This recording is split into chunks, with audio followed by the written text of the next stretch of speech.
Ngayon ang araw ng paglabas ko mula sa bilangguan. 2 oras akong nakatayo sa harap ng bilangguan. Umaasa akong makita si Bianca sa labas ng tarangkahan. Ngunit sa gitna ng malakas na hangin at ulan, walang tao sa aking paningin. Libu-libong tawag ang ginawa ko. Ang telepono ni Bianca ay hindi sinasagot. 2 oras akong naghintay sa ulan. At naglakad pa ng 3 oras. Nasira ang sapatos na luma na. Sa wakas ay nakarating ako sa dating bahay namin. Inayos ko ang aking ekspresyon. Gusto kong harapin siya sa aking pinakamahusay na kalagayan. Kumatok ako ngunit isang hindi kilalang mukha ang sumalubong. Ang taong iyon ay nagkunot noo. May sakit ka ba? Itong bahay na ito ay binili ko 3 taon na ang nakalipas. Ano ang pangalan ng dating may-ari? Si Bianca at ang kanyang boyfriend ay pumirma ng kontrata. Sabi nila ito ang kanilang bahay kasal. Anong pakialam mo? Nanginig ang buong katawan ko. Nanginginig ang mga daliri kong kinuha ang larawan ni Rafael sa telepono. Tiningnan ito ng kausap. Agad itinuro ang larawan. Siya yon, ang kanyang boyfriend. Para akong nahulog sa isang yelong bodega. Ito talaga ang bahay kasal na iniwan sa akin ng aking yumaong ina. Noong namatay ang aking ina, isinulat lamang ang pangalan ni Bianca. Hinawakan ang kanyang kamay at sinabi, Bianca, ikaw na lang ang mayroon si Marco. Dapat kayong magingat sa isa't isa. Noong panahong iyon, mahigpit na hinawakan ni Bianca ang kamay ng aking ina. Nangako siya. Tiya, huwag kang magalala. Aalagaan ko si Marco. Ngunit wala pang 2 buwan matapos mamatay ang aking ina. Hiniling ni Bianca na akuin ko ang kasalanan ni Rafael at makulong kapalit niya. Noong panahong iyon, nakaupo siya sa wheelchair. Pilantik na gustong lumuhod sa akin. Marco, pakiusap sa'yo. Dahil noong ako ay sumagip sa'yo at nasira ang aking binti. Si Rafael ay nasa pananaliksik. Hindi siya maaaring makulong. Kung siya ay pumunta, ang kanyang buhay ay tuluyang masisira. Ngunit pagkatapos kong pumalit sa kasalanan, dala ang pangalan ng kriminal, ang aking buhay ay lubos ng nawasak. Nakiusap si Bianca ng may pagmamakaawa. Marco, kapag nakalabas ka na, magpakasal na tayo, okay?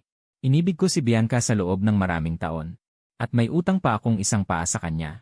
Kaya hindi na ako nagdalawang isip. Sa silid hukuman, pinili kong manatiling tahimik. Ako ay nahatulan ng 3 taon dahil sa kanya. Ngunit ibinenta niya agad ang bahay na para sa kasal. Bakit ganito? Hindi ko maintindihan. Ang puot sa aking puso ay kumakalat na parang baging. Tahimik ang buong daan. Binalik ako ni Carlo sa address na ibinigay ni Bianca. Ito ay isang villa. Sa hardin ay may mga ligaw na rosas. Ako ay alerhiya sa pollen. Pagkapasok ko pa lamang, umubo na ako ng malakas. Kumatok ako at narinig ko ang magulong yapak sa loob. Di nagtagal, bumukas ang pinto. Ang nagbukas ng pinto ay si Rafael. Sila ni Bianca ay nakasuot ng magkapares na pambahay. Nang makita ako, ang mga mata ni Bianca ay hindi nagtago ng pagkasuklam. Ang kanyang tingin ay bumagsak sa aking mga paa. Butas ang aking sapatos. Tinakpan niya ang kanyang mga labi. Ang kanyang boses ay magaan. Itapon na yan. Pati ang iyong mga damit, itapon na lahat. Napakalaswa ng mga ito. Sumunod na sandali. Biglang bumuga sa akin ang mataas na presyon ng tubig. Nanginginig ako sa takot. Napaupo ako ng labis. Ngunit muling narinig ang boses ni Bianca. Bakit ang dumi mo? Maghugas ka muna bago pumasok. Ang aking mga damit na kakatuyo lamang ay muling nabasa. Ibinaling ko ang aking tingin sa aking butas na sapatos. Hanggang sa pinatay ni Bianca ang water gun. Saka ko lamang inilabas ang aking telepono. Puno ng tubig ang aking mga kamay, nag-message ako kay Carlo. Napag-isipan ko na. Makalipas ang 7 araw, ihatid mo ako sa presinto. Inilagay ako ni Bianca sa isang silid sa pinakasulok ng unang palapag. Ito ay isang silid para sa katulong. Maliit at walang bintana. Kahit ang kama ay hubad. Buksan ang pinto. Isang amoy ng kahalumigmigan at lumang bagay ang kumalat. Pumikit si Bianca. Biglaan ang paglabas mo sa bilangguan. Walang handa. Dito ka muna pansamantala. Naiintindihan. Pagkasabi ko nito, natigilan si Bianca. Parang hindi niya inaasahan na tatanggapin ko ito ng ganoon kadali. Si Rafael ang nagsalita ng pabiro. Kuya de la Cruz ay pumunta sa bilangguan. Ang ugali ay naging masunurin. Hindi ganoon kadaling apihin ang dating ako. Nag-oo na lang si Bianca. Ang taong nakulong. Kung hindi pa siya magiging masunurin, higit siyang hahamakin ng iba. Siya ang unang humamak sa akin. Nakatayo akong bas. Lalong namutla ang mukha ko. Nasaan ang mga lumang damit ko? Sandaling natigilan si Bianca. Walang pakialam na itinapon ang lahat. Hindi ba nasabi na, kailangan mong mag-umpisa muli? Kung may dala ka pa ring malas, paano ka magsisimula muli? Tila bumaliktad ang dugo ko. Agad na mula ang aking mga mata. Lahat ba ay itinapon? Ang mga sweater na ginawa ng nanay ko para sa akin. Wala nang pasensya si Bianca. Marco de la Cruz, 3 taon kang hiwalay sa mundo. Hindi mo ba alam na wala na sa uso ang mga lumang estilo? Wala namang masama sa pagtatapon. Nanginginig ako. Parang karayom ang bawat paghinga. Luma. Ang aking ina huling yugto ng kanser. 2 araw at gabing hindi natulog bago siya mamatay. Para lang gumawa ng sweater para sa akin at kay Bianca bilang alaala. Ngunit sa paningin ni Bianca, iyon ay luma. Bigla akong nawala ng lakas. Pula ang mga matang tumingin sa kanya. Medyo nataranta si Bianca, iniiwas ang tingin. Sige na. Huwag mo akong tingnan ng ganyan. Ilan lang namang damit. Isusoli ko sa'yo, Kuya Rafael. Kumuha ka ng ilan sa iyong damit para sa kanya. Lumingon si Rafael para kunin. Kuya Jeyang, huwag kang magdamdam. Kahit nasuot ko na ito. Pero branded naman. Mas komportable kaysa sa suot mong basketball jersey. Hindi niya maitago ang pagtawa sa kanyang boses. Si Bianca ay walang pakialam lamang. Parang hindi niya narinig. May isa pa akong bagay na gustong pag-usapan sa'yo.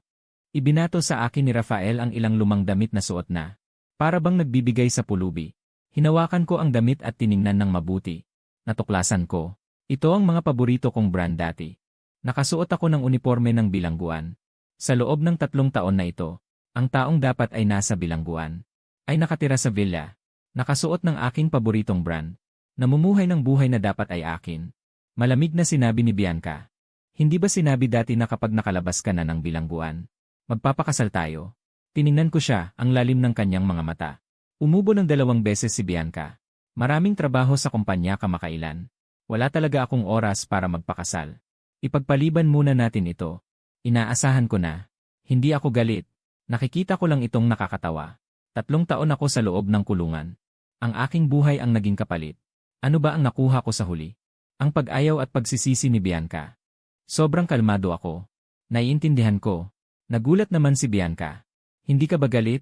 Sa sandaling ito, naramdaman ni Bianca na may kawalan sa kanyang puso. May mali. Tumingin siya sa akin. Pero hindi niya masabi kung ano ba talaga ang mali. Ipinakunot niya ang kanyang noo. Marco, ano nang nangyayari sa'yo? Sa isang saglit, naisip ko kung mali ba ang akala ko kay Bianca. Baka naman mahalaga pa rin ako sa kanya. Hindi ko na lang siya ipakakulong dahil lang sa galit ko. Tila may sumabog sa aking dibdib na gustong sabihin ang lahat. Nakabuka na nga ang aking bibig. Ngunit biglang tinawag ni Rafael si Bianca sa labas ng pinto. Ang aming Juliet ay nasira na. Nagmamadaling itinulak ni Bianca ang kanyang wheelchair palabas. Sumandal si Rafael sa may tabi ng mga ligaw na rosas. Puno ng pag-aalala ang kanyang mga mata. Tingnan mo, isang sabog lang ng hose na may mataas na presyon, nalaglag na lahat ng dahon. At ang mga maruruming dumi ni Brother de la Cruz. Lahat ay napunta sa mga talulot ng bulaklak. Nanlamig ang mukha ni Bianca. Marco de la Cruz. Alam mo ba kung gaano katagal inalagaan ni Brother Rafael ang mga rosas na ito? Malapit na sana itong mamukadkad. Ngunit sinira mo ito. Bumahing ako. Magkano? Babayaran kita. Biglang tumayo si Rafael. May kakayahan ka bang magbayad? Ilang piraso lang namang rosas. Ano bang hindi kayang bayaran? Naisip ko kahit papaano noong mamatay ang aking ina. Nag-iwan siya sa akin ng kaunting mana. Pambayad lang ng rosas. Sobra-sobra na. Ngunit ang sinabi ni Bianca ay isang halagang ikinagulat ko. Bahagyang nagdilim ang aking mukha. Maghanap ako agad ng trabaho. Sunod-sunod na tumawa ng malamig si Bianca. Marco de la Cruz, ikaw na nang daling sa bilangguan. Sino ang gugustuhin kang kunin? Akala mo ba dati ka pa ring genius? Na pinag-agawan ng lahat. Hindi banggitin na nagbago na ang panahon. Kahit ang iyong tala ng pagkabilanggo. Baka nga sa pagwawalis mo. Pag-isipan pa akong magnanakaw ka ng walis. Mataman ko siyang tiningnan. Bigla akong ngumiti. Hindi ko maintindihan kung bakit nasabi ni Bianca ang mga ganoong salita. Hindi alam ng mundo kung paano ako napunta sa bilangguan. Si Bianca, hindi ba niya alam? Ang totoong kriminal sa ekonomiya ay si Rafael. Ako ang nagpanggap na sala para sa kanya. Kung ang masama ang gumawa ng masama, bakit ako ang naging biktima? Anong karapatan niya para insultuhin ako ng ganyan? Halos pigilan ko na ang aking galit. Bianca, paano ako nagkaroon ng kriminal na record? Hindi ba ikaw ang may alam niyan? E ano ngayon? Bahagyang tumawa si Bianca. Nakapaglingkod ka na sa bilangguan. Tapos na ang usaping yan. Wala nang pag-asa, tama ba? May malalim akong sinabi. Lalong nagalit si Bianca. Doon lang pumagit na si Rafael para ayusin ang sitwasyon. Sinabi mo na hindi niya kayang bayaran. Hindi ibig sabihin na gusto mong pagbayaran siya. Sa tingin ko lang, ang bulaklak na ito ay regalo mo sa akin. Ang damdaming ito, hindi kayang bayaran ni Brother de la Cruz. Mukha siyang labis na nalulungkot. Dahil sa kalungkutan, agad iniutos ni Bianca kay Marco de la Cruz na linisin ang mga bulaklak. Nagsimula nang mamula ang aking balat. Sunod-sunod na pamumula. Nangangati ako ng husto. Alam mo namang allergy ako sa pollen. Malamig na tumawa si Bianca. Sandali lang ito. Mas lalo kang magiging allergic, mas kailangan mong mag-desensitize. Mas maraming oras sa mga bulaklak. Makabubuti ito sa'yo. Ibinato sa akin ni Rafael ang tuwalya. Brother de la Cruz, simulan mo na. Kung hindi, hindi na maililigtas si Juliet. Hindi na lumingon si Bianca. Kung hindi mo lilinisin ang mga maruruming bagay na ito, huwag ka nang pumasok ngayon. Malakas na sumarado ang pinto. Tiningnan ko ang aking sarili. Hindi ko napigilan ang sarili kong pagmumuni-muni. Ang maruruming bagay na sinasabi ni Bianca, baka ako yon. Mabilis na namaga ang aking mukha. Ilang taon sa bilangguan. Lalong humina ang aking katawan. Mababa ang resistensya. Kaya lumala ang aking allergic reaction. Nakasuot lang ng manipis na damit. Dahil sa malamig na hangin. Di nagtagal, nagsimula akong nilalagnat. Nahilo ang aking isip. Hindi ko napigilan ang sarili na kalmutin ang aking mukha. Sa biglaan, kumalmot ako ng dumugo. Sumikat na ang araw. Binuksan ni Bianca ang pinto ng kwarto. Lumabas siya sakay ng silyang digulong. Hindi pa fully naalis ang dumi. Nang makita niya akong nakahandusay sa sahig, bahagyang nagbago ang ekspresyon ng kanyang mukha. Anong nangyari sa'yo? Iniabot niya ang kanyang kamay para hilahin ako. Pero nasindak siya sa sobrang init ng aking katawan. Bakit ganito kainit? Kuya Rafael, tulungan mo akong tumawag ng 120. Hindi lamang sobrang init ng aking katawan. Puno rin ng mga gasgas ang mukha ko. Mukha akong nakakatakot. Sa aking pagkataranta, dahan-dahan kong iminulat ang mga mata. Paos na boses. Bihira kong ipakita ang aking kahinaan. Malamang ay nagkaroon ako ng semi-shock dahil sa allergy. Dalhin niyo ako agad sa ospital. Hindi maitago ni Bianca ang kanyang pagkabahala. Huwag kang mag-alala. Natawagan na namin ang 120. Kailan ka naging mahina ang pangangatawan? Habang umuubo, pinagmasdan ko ang mukha ni Bianca. Bigla kong naalala bago ako makulong. 5 taon kaming nagkarelasyon. Dati kaming itinuturing na magkatugmang magkasintahan sa paningin ng iba. Lalo na noong aksidente sa sasakyan. Upang protektahan ako, nabalian ng buto ang isang binti ni Bianca. Mula noon, napilitan na siyang manatili sa wheelchair. Sabi ng lahat, labis akong minahal ni Bianca. Mas lalo ko pang minahal si Bianca na tila sarili kong buhay. Ako, akala ko'y natagpuan ko na ang tunay kong pag-ibig sa buhay. Hanggang sa dumating si Rafael. Lahat ng aking mga pangarap ay naglaho. Si Rafael ay kababata ni Bianca. Pagkatapos ng high school, nag-aral siya sa ibang bansa. Pagbalik, pumasok siya sa graduate school upang magsaliksik. Nang makontak si Bianca, nagdala siya ng isang malaking bomba. Ginamit niya ang kanyang pananaliksik upang kumita ng labis. Humingi siya ng tulong upang malutas ito. Ako ang naging scapegoat niya. Nawala ang aking trabaho. Nawala ang aking ugnayang panlipunan. Naging tampulan ako ng panghahamak ng lahat. Dahil lamang mahal ko siya. Para magbayad ng utang na loob, akala ko kahit papaano ay mayroon pa akong Bianca. Ngunit nagkamali rin pala ako ng akala. Sumugod si Rafael. Darating na ang 120. Anong nangyari sa kanya? Naulinigan ko ang kanyang titig sa aking mukha. Nangatal ang buong katawan ni Rafael. At saka pumutok ang kanyang puting mata. Diretso siyang nahimatay. Rafael, sumigaw si Bianca sa pagkagulat. Nahihilo siya sa dugo. Dumating na kami sa tapat ng villa. Pumasok ang nurse. Nang makita ang dalawang nakahiga, nag-alinlangan siyang magsalita. Sino ang tumawag ng 120? Ganap na nawala sa sarili si Bianca. Ang kanyang mga mata ay nakatuon lamang kay Rafael. Nagmamadali siyang nagsalita. Ako ang tumawag, dalhin siya agad sa ospital. Tinuro niya si Rafael. Ganap na niyang nakalimutan na nasa kalahating pagkawala ng malay na ako. Nakadapa ako sa sahig. Napangiti ako ng malamig. Ano pa bang inaasahan ko? Akala ko mahal pa rin ako ni Bianca. Hindi. Hindi niya ako mahal. Siguro hindi niya ako minahal kailanman. Ako lang ang kapalit kapag wala si Rafael. Sumama si Bianca sa ambulansya patungo sa ospital. Matagal akong nakahiga sa sahig mag-isa. Bago ako dahan-dahang bumangon. Ako mismo ang tumawag ng 120. Pagkatapos humupa ang reaksyong allergy. Saka lang dumating ang tawag ni Bianca. Nasaan ka? Nagpatawag ako ng isa pang ambulansya para sa'yo. Pero sinabi nilang wala silang nakitang tao. Umubo ako at namamaos ang boses. Nasa ospital na ako. Mabuti naman. Napabuntong hininga si Bianca. Saang silid ka? Pupunta ako mamaya. Pinutol siya ni Rafael. Bianca, medyo nagutom ako bigla. Sa tamis-asim na tadyang naluto mo. Si Bianca ay napakamalambing. Bihira kang magkaroon ng gana. Bababalik ako agad para lutuin para sayo.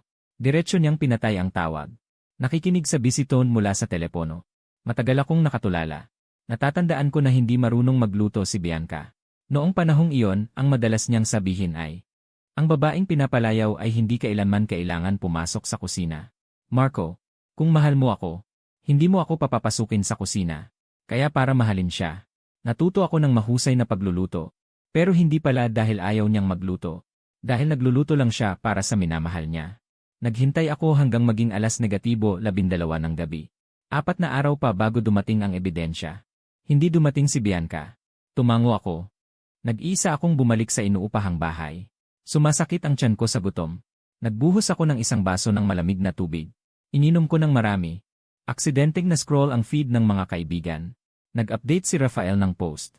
Ang love lunch box ni Miss Bianca. Ang paborito kong tamis-asim na tadyang. Mahal ko. Ang larawan ay isang magandang lunchbox. Ang mga tadyang ay nakaayos na parang puso. Matagal kong tinitigan ang larawang iyon. Hanggang sa kusang namatay ang screen. Sa labas ng bintana, madilim na ang gabi. Ang buong lungsod ay maliwanag sa mga ilaw. Ngunit walang kahit isang ilaw na nakaon para sa akin. Pagkatapos lumabas ng ospital, hindi ako bumalik sa villa. Nagrenta ako ng sariling silid. Sa unang araw, hindi ako umuwi. Walang sinabi si Bianca. Sa ikalawang araw, 9:00 ng gabi. Tumawag si Bianca para tanungin ako. Anong ibig mong sabihin? Anong ibig mong sabihin? Nag-aaway ka ba sa pamamagitan ng pag-alis ng bahay? Natawa ng malamig si Bianca. Marco, ang galing mo naman, may pagmamalaki ka. Huwag ka nang bumalik. Kinabukasan, saka ko lang naunawaan ang ibig sabihin ni Bianca. Dala ko ang dati kong resume upang maghanap ng trabaho. Iniiwasan ako ng lahat. Kahit ang unang hakbang ay hindi ko magawa. Sa wakas, may isang AC na pumayag na makipag-usap sa akin. Doon ko nalaman na itinakwil na ako sa industriya. May record ka ng pagkakulong. Sino ang mangangahas na kunin ka?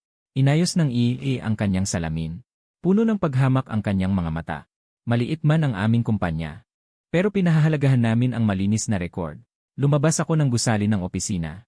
Tumayo ako sa kanto ng kalye. Ang hangin ng Marso ay may lamig pa. Hinipan ang manipis kong jacket, naglilikot ito. Sa wakas, pumasok ako sa isang maliit na restaurant. Tinanong ko ang may-ari kung kailangan niya ng tagahugas ng pinggan. Tiningnan ako ng may-ari mula ulo hanggang paa. 1 buwan, 3,000, walang kasamang pagkain at tirahan. Walang insurance. Gagawin mo ba? Gagawin. Narinig ko ang sarili kong boses, napakatahimik. Dati, hindi ko titingnan ang ganitong trabaho. Pero ngayon, sa akin, ito ay isang limos na. Naghugas ako ng pinggan buong hapon. Halos hindi ko na mayangat ang mga kamay. Yumuko ako sa likod ng restaurant upang manigarilyo. Nanginginig ang aking mga pulsuhan. Aksidenteng natapon ang abo ng sigarilyo sa sahig. Agad may narinig na panunuya. Talaga namang walang asal ang mga nakulong. Tumingin ako at nagtagpo ang mga mata namin ni Rafael. Suot niya ang isang maayos na pagkakagupit na suit, makintab ang sapatos. Nakatayo siya ilang hakbang ang layo. Nakipikit ang kanyang mga labi, may mapang-uyam na ngiti. Iniluwa ko ang upos ng sigarilyo. Sa wakas, hindi ko na napigilan. Ano ang sinabi mo? Isinukbit ni Rafael ang isang kamay sa bulsa. Mapang-uyam na ngumiti. Boss, anong uri ng empleyado ang inyong tinatanggap? Tumakbo palabas ang boss. Magalang na yumuko kay Rafael. Pasensya na, Ginoong Fang. Lumingon siya at tiningnan ako ng masama. Huwag ka bang humingi ng tawad kay Ginoong Fang agad? Ito ang pinakamalaking kliyente ng ating restaurant. Ang mga lunchbox ng kanilang institute ay galing dito. Nakatayo ako roon. Ang mukha ko'y tila nagyelo. Si Rafael ay nagsalita ng may paghamak. Mukhang hindi ako sinasang-ayunan ng bagong tagapaghugas ng pinggan na ito. Hindi po, boss. Bakit nyo ba pinapasok ang mga ganyang tao? Umiti siya ng bahagya. Ang mga taong nakulong na tulad niya. Hindi ba kayo natatakot na baka dagdagan niya ng kung ano ang ating mga baon? Sa tingin ko, maghanap na lang tayo ng ibang makakasosyo. Huwag naman po. Namumutla ang boss. Hinawakan niya ako sa kwelyo. Itinulak ako sa malamig na pader. Sa sobrang sakit, tumulo ang pawis sa aking noo. Sen, humingi ka agad ng tawad kay Ginoong Fang. Galit na galit ang boss. May record ka na. Noong nag-apply ka. Bakit mo itinago na hindi kayang suportahan ng ating kainan ang isang tulad mo? Mas mabuti pang humanap ka na lang ng ibang trabaho. Sumandal ako sa pader. Namumutla ang aking mukha. Ang aking sahod. Dinuraan ako ng boss. Gusto mo pa ng sahod? Sinira mo ang malaki kong deal. At gusto mo pa ng sahod? Pumutak ako at pinunasan ang laway sa aking mukha. Lahat ng aking pagpipigil ay biglang naglaho. Si Rafael ay nakasuit. Parang isang disenteng tao. Tiningnan ako ng may paghamak. Marco de la Cruz, ngayon ay isa ka nalang kriminal. Paano mo ako lalabanan? Sumugod ako. Sinuntok ko ang mukha ni Rafael. Pula ang aking mga mata. Sumigaw ako sa kanya. Rafael, dapat mong maintindihan kung sino ang dapat makulong. Dapat ay isang sampal iyon. Ang biglaang hampas ay lubos akong nagulantang. Natigilan ako. Hindi nagtagal, bumangon si Rafael at pumalit. Nakaupo ako sa lupa. Tiningnan ko si Bianca. Nakaupo siya sa wheelchair. Nakabalot ng kumot. Namumutla ang mukha. Nag-aapoy ang galit. Marco, baliw ka ba? Sino ang nagbigay sa iyo ng lakas ng loob na manuntok? Kuya Rafael. Sa wakas na intindihan ko na si Rafael ay sinisikap akong galitin.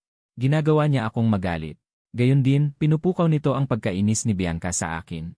Bigla akong sobrang nagsawa. Dahan-dahan akong bumangon mula sa lupa. May malaking mansa ng dugo sa braso. Nang makita iyon ni Bianca, tinakpan lamang niya ang mga mata ni Rafael gamit ang kanyang kamay. Kuya Rafael, bumalik ka muna sa kotse. Huwag na naman manghina sa dugo. Tiningnan ako ni Bianca ng may pagkainis. Marco, ano ba talaga ang gusto mong gawin?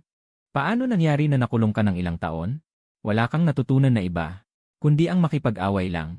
Tinitigan ko siya ng mataman at sinabi, Bianca, ang pagkakulong na ito ay hindi dapat ako ang nagdusa. Si Bianca ay sobrang galit na tumatagos sa puso. Itinaas niya ang kamay at sinampal ako muli. Sinabi niya, huwag mo akong banta sa mga salitang iyon.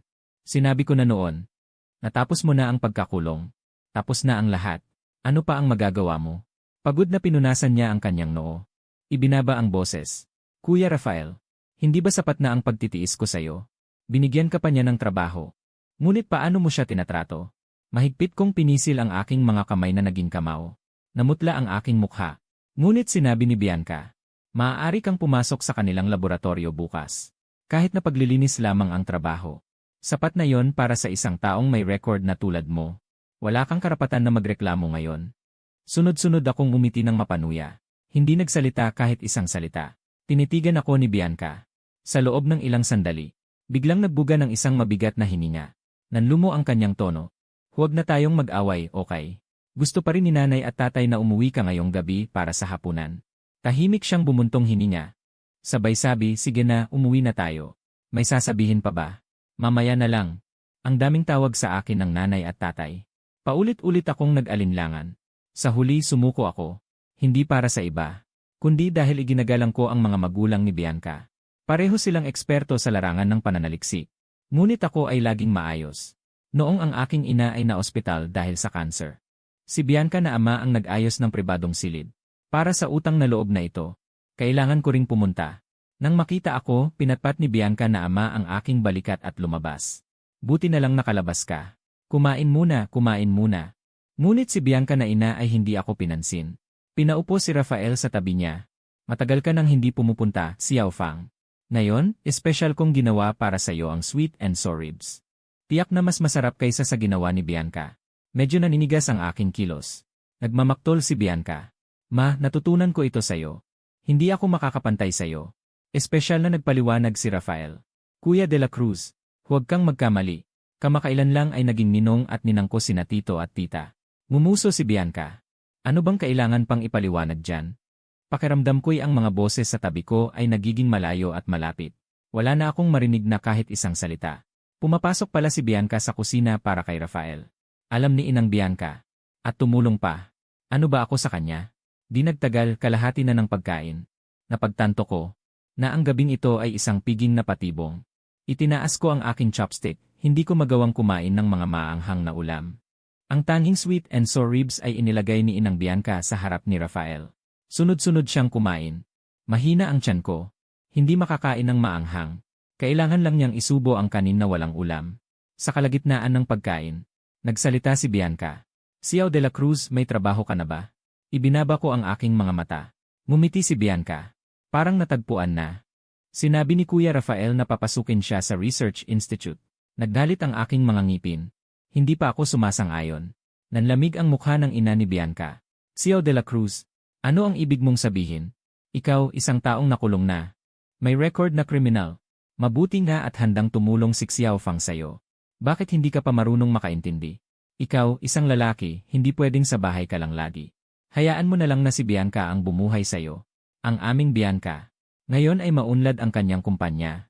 Ngunit hindi yon dahilan para umasa ka sa kanya. Agad na sumingit ang ina ni Bianca. Hindi naman dapat sabihin ng ganyan. Noong simula nang magtayo ng kumpanya si Bianca, si Xiao de la Cruz ay nag-ambag ng teknikal na kaalaman. Ano ba ang halaga ng teknikal na kaalaman? Ang kanyang mukha ngayon kung lalabas sa kumpanya. Magdadala lamang ito ng walang katapusang problema sa kumpanya. Ibinaba ng ina ni Bianca ang kanyang chopsticks. Dahil nasabi na ang lahat, hindi na ako magpapakumbaba sa'yo. Ang dating niyong kasunduan sa kasal ni Bianca ay kalimutan na. Isang napakakalmang pahayag ko. Biglang pumigil sa lahat ng sasabihin ng ina ni Bianca. Nanigas siya roon, nagulat ang mukha. Malamig kong sinabi. Ang ibig kong sabihin ay tapos na ang kasunduan namin ni Bianca. Biglang nagsalita si Bianca. Marco de la Cruz, ano ang sinabi mo? Hinawakan niya ang laylayan ng aking damit. Hindi makapaniwala. Sinabi mong gusto mong tapusin ang relasyon natin. Ang kanyang mga mata ay puno ng matinding emosyon. Natigilan ako. Hindi ko alam kung ano ang ibig sabihin ni Bianca. Baka naman may konting pag-aatubili siya. Pinigilan ko ang lahat ng aking emosyon. Tama na. Tumayo ako at umalis. Bianca. Tinawag ang pangalan ko. Ngunit hindi ako lumingon. Ilang minuto pa ang nakalipas. Hinampas ako ng malamig na hangin. Naalala kong wala akong suot na jacket. Bumalik ako. Sa siwang ng pinto. Nakita ko ang eksena sa loob ng bakuran. Napatigil ako. Dahil nakatayo pala si Bianca. Ako. Gulong-gulo ang isip ko. Hanggang sa marinig ko mula sa malayo ang boses ni Rafael. Bianca, hindi mo siya pwedeng hayaan na umalis ng ganito. Para sa atin, siya ay isang bomba na posibleng sumabog anumang oras. Nalilito ang itsura ni Bianca. Ano ang gagawin natin? Hinawakan ni Rafael si Bianca at niyakap ito. Bianca, alam kong hindi ito patas para sa'yo. Pero para sa akin, pakasalan mo na lang ulit si Marco de la Cruz. Noong nag-opera ka, gumaling na ang binti mo. Kung hindi dahil sa pagpayag mong makulong si Marco de la Cruz kapalit ko, hindi mo na kailangang magpanggap na pilay sa loob ng maraming taon. Pero dahil nagpanggap ka na, hindi mo pwedeng sayangin ang lahat ng pagsisikap. Ayaw mo rin namang hindi ka na mahalin ni Marco de la Cruz. Kaya ilantad mo lahat ng katotohanan sa publiko. Kailangan niyang manatili sa tabi mo. Ito ang pinakamabuting pagpipilian para sa atin. Nalilito ang itsura ni Bianca. Hindi gagawin yon. Kuya Rafael, huwag kang mag-alala. Hindi isa sa publiko ni Marco de la Cruz ang katotohanan. Ako rin ay kasabwat. Saan niya ako hahayaang makulong? Hindi ko na napakinggan ang mga sumunod na salita. Nakita ko si Rafael na yumuko at hinalikan si Bianca. Isang mahaba at madamdaming halik na nagpasindak sa akin. Halos wala na ako sa sarili nang umalis ako doon. Matagal akong naglakad sa kalsada bago makauwi sa inuupahang bahay. Sa pagtulak ko ng pinto, umalinggaw ang tunog ng paputok. Hindi mabilang na pamilyar na mukha. Nagtipon-tipon sa oras na ito ng madaling araw. Talaga namang nag-propose si Bianca sa akin. Ngunit ang singsing na kanyang inilabas ay ilang oras lang ang nakalipas ay suot-suot pa ni Rafael sa kanyang daliri. Nakangiti si Bianca na nahihiya. Marco, pakasalan mo ako. Para bang tunay na nahihiya. Pero ako ay mumiti. Hindi ba sinabi mong hindi na magpapakasal? Lahat ng magkakaibigan ay nagsasabing hindi ako marunong makisama. Marco de la Cruz, anong ibig mong sabihin? Ikaw na nakulong na tao. Gusto pa rin ng aming Bianca. Sapat na sa'yo yon. Bakit ka pa nagkukunwari? Tama, kung ibang babae ang kapalit ni Bianca, matagal nang tumakbo. At naghintay pa rin sa iyo sa iisang lugar. Mas hinawakan pa ni Bianca ang aking kamay. Iyon ang kagustuhan ng nanay ko. Galit ka pa ba? Siya ay medyo nababalisa. Naisip ni Bianca na parang may mali sa akin. Ngunit hindi niya masabi. Pero okay lang. Dahil bigla akong ngumiti. Sinabi kong sige. Magpakasal na tayo. Lubos na nakaka-relax si Bianca. Ako pa rin ang taong mahal na mahal siya. Mabilis ang paghahanda ng kasal. Napaka-impromptu. Pati ang aking suite ay basta na lang bumili ng brand. Sa gabi bago ang kasal, nakatanggap ako ng message mula kay Carlo. Hindi ba ikakasal ka kay Bianca? Ihahatid pa ba ang ebidensyang ito? Anong sitwasyon? Ang oras na napag-usapan namin ni Carlo ay bukas. Tumingin ako sa aking sarili sa suite na hindi akma. Nagtype ako ng sagot kay Song. Kinaumagahan, pumunta ako sa venue ng kasal. Pagpasok ko, hindi mabilang na mga mata na may iba't ibang haka-haka ay nakatutok sa akin. Siya lang ang kakalabas lang mula sa kulungan. Hindi alam kung ano ang iniisip ni Miss Bianca. Sa tingin ko, si Rafael ay mabuti. Bulag ba siya? At pumili pa ng isang nakulong. Nagkunwari akong hindi narinig. Tungo sa lounge. Nang pumasok ako, nandoon na sina Bianca at Rafael. Bahagyang namumula ang kanilang mga pisngi. Medyo hindi mapalagay si Bianca at tinawag ang makeup artist para mag-retoke. Nakaupo sa tabi si Rafael na naghahalungkat ng bag. Bigla siyang napasigaw. Sino ang gumalaw ng bag ko? Wala na ang gamit ko. Tahimik akong tumingin. Alam kong malapit nang magsimula ang magandang eksena. Paano ba naman pakakawalan ni Rafael si Bianca? Tumayo lang ako roon nang hindi gumagalaw. Hinayaan ko si Rafael na mag-ikot sa paghahalungkat ng bag. Hanggang sa nahagilap ito sa loob ng aking down jacket. Ang tinatawag na pamana ng pamilya na nawala ni Rafael. Ang jade pendant ay basag na sa dalawa. Nagbago ang ekspresyon ni Bianca. Marco de la Cruz, baliw ka na. Alam mo ba? Ito ang alaala ng ina ni Rafael na iniwan sa kanya. Biglang bumuhos ang mga bulungan at paninisi. Talagang aso. Hindi mababago ang ugaling kumain ng dumi. Kahit sa sariling kasalan ay magnanakaw. Ang jade pendant na ito ay tiyak na mahal, di ba? Kung isusumbong ito sa pulis, baka makulong ka na naman ng ilang taon. Mukhang problemado na ang kasalang ito ngayon. Hinawakan ni Rafael ang basag na jade pendant. Pulang-pula ang kanyang mga mata. Nakasimangot si Bianca. Gumagalaw ang kanyang dibdib sa sobrang galit. Nakaramdam siya ng matinding hiya. Itinaas niya ang kamay at sinampal ako ng ilang beses.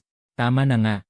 Mula nang makalabas ka ng bilangguan, pinupuntirya mo si Rafael kahit saan. Ngayon pati ang jade pendant niya ay hindi mo pinatawad. Alam mo ba kung gaano ito kamahal?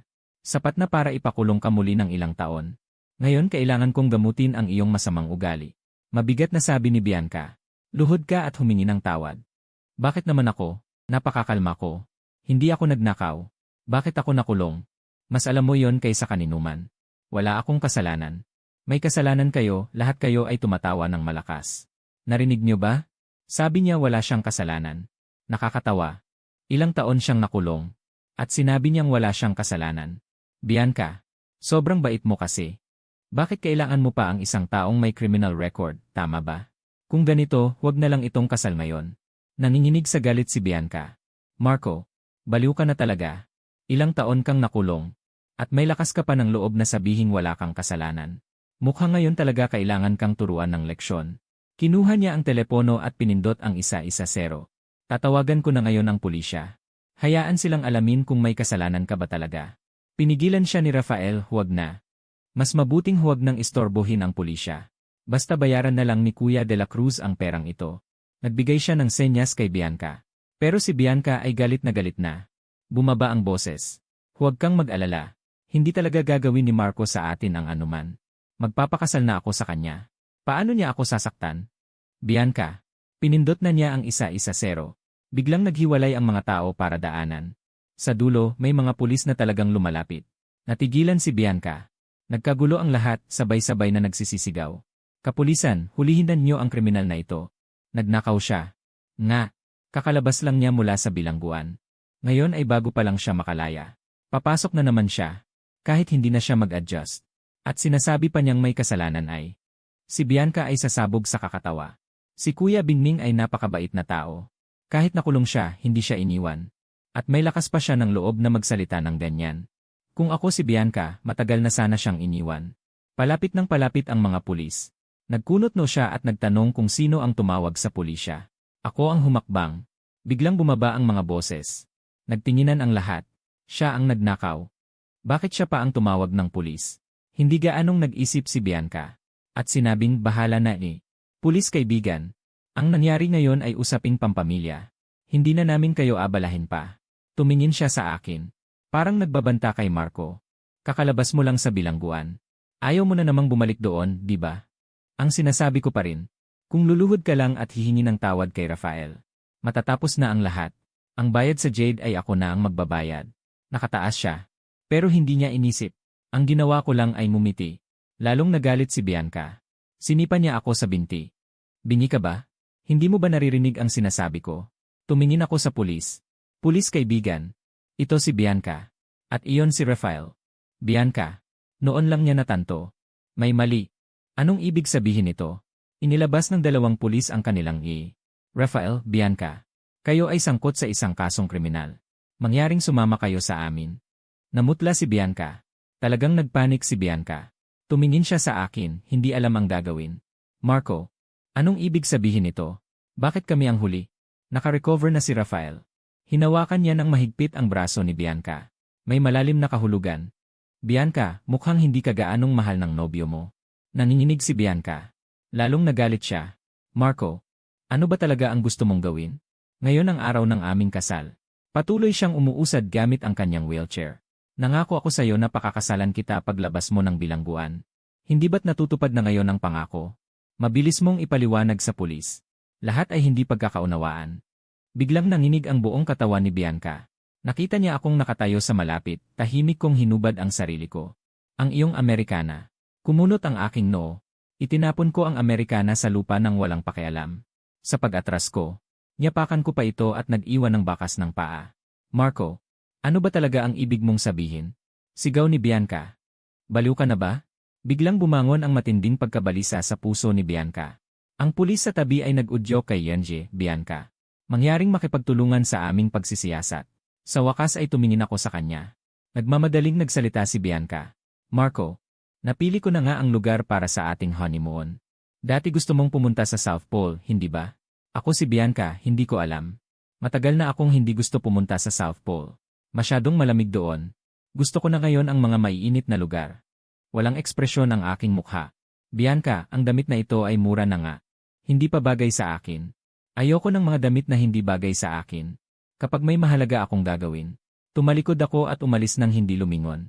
Nakatitig si Bianca sa aking pag-alis na tila wala sa sarili. Lumayo ako ng lumayo. Sa isang saglit, napakalayo na. Biglang bumigat ang puso ni Bianca. Parang hindi na niya ako maaabot pang muli. Hindi niya alam kung ano ang nangyayari. Isang hindi pa nararanasang takot ang bumalot sa kanyang dibdib.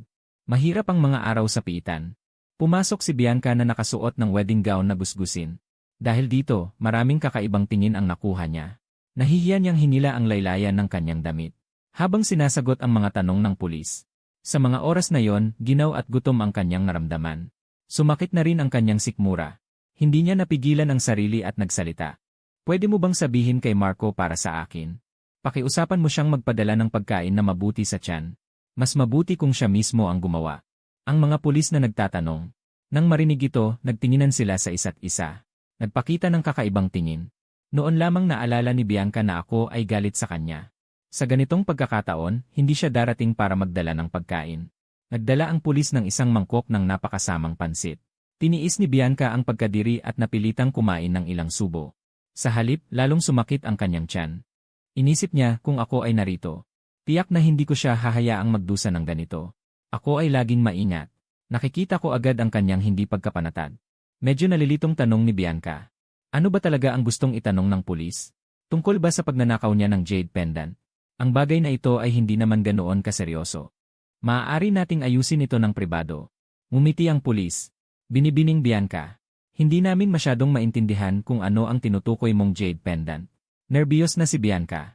Kung gayon, ano ang gusto nilang itanong? Hindi kaya sa wakas ay nagsalita na ang pulis? Binibining Bianca, naaalala mo pa ba?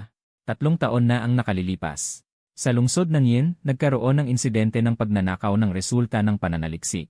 Biglang nawala ang kulay ng mukha ni Bianca. Pagkatapos nito, kahit anong itanong ng pulis. Si Bianca ay isa na lang ang sagot.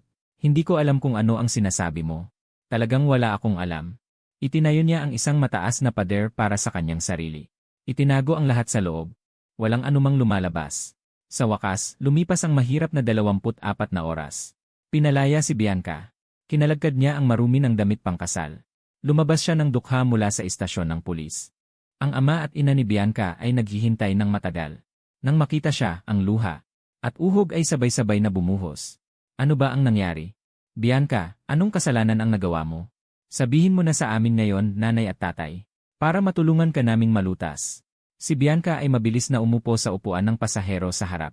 May power bank ba si nanay? Ni-charge niya ang kanyang cellphone na matagal nang patay ang baterya. Matapos ang ilang minuto ng tensyonadong paghihintay, sa wakas ay nag-restart ito. Ang unang ginawa niya ay tawagan ako.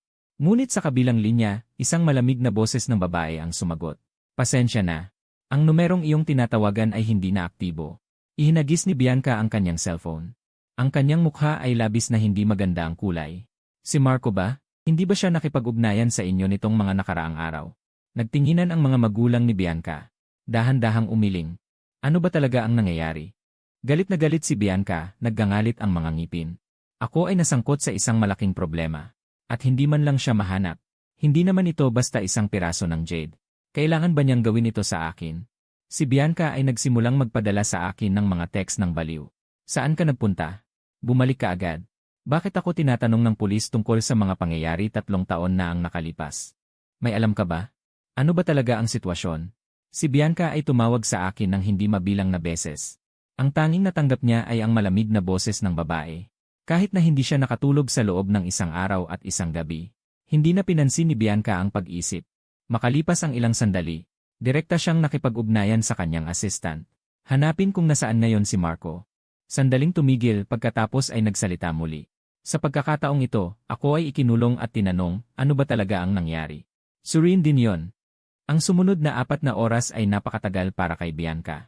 Sa wakas, tumunog ang kanyang cellphone. Narinig ang boses ng assistant.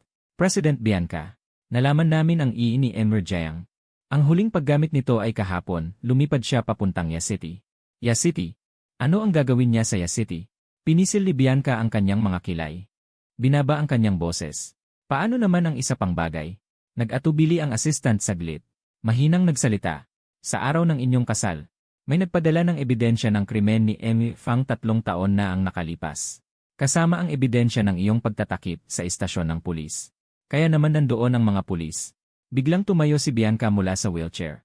Sabi ko na nga ba? Pagkatapos ay napabuntong hininga siya. Bumaba ang boses niya ng husto. Parang may bahid ng kaunting pag-asa. Alam ko na hindi magsasampa ng reklamo si Marco. Nang ipadala niya ako sa presinto, tiyak na galit siya. Sinamantala niya ang pagkakataon para sabihin ang mga masasakit na salitang iyon. Sa kabilang linya, lalong naging mahina ang paghinga ng assistant. Ngunit napangiti si Bianca. Ngiti.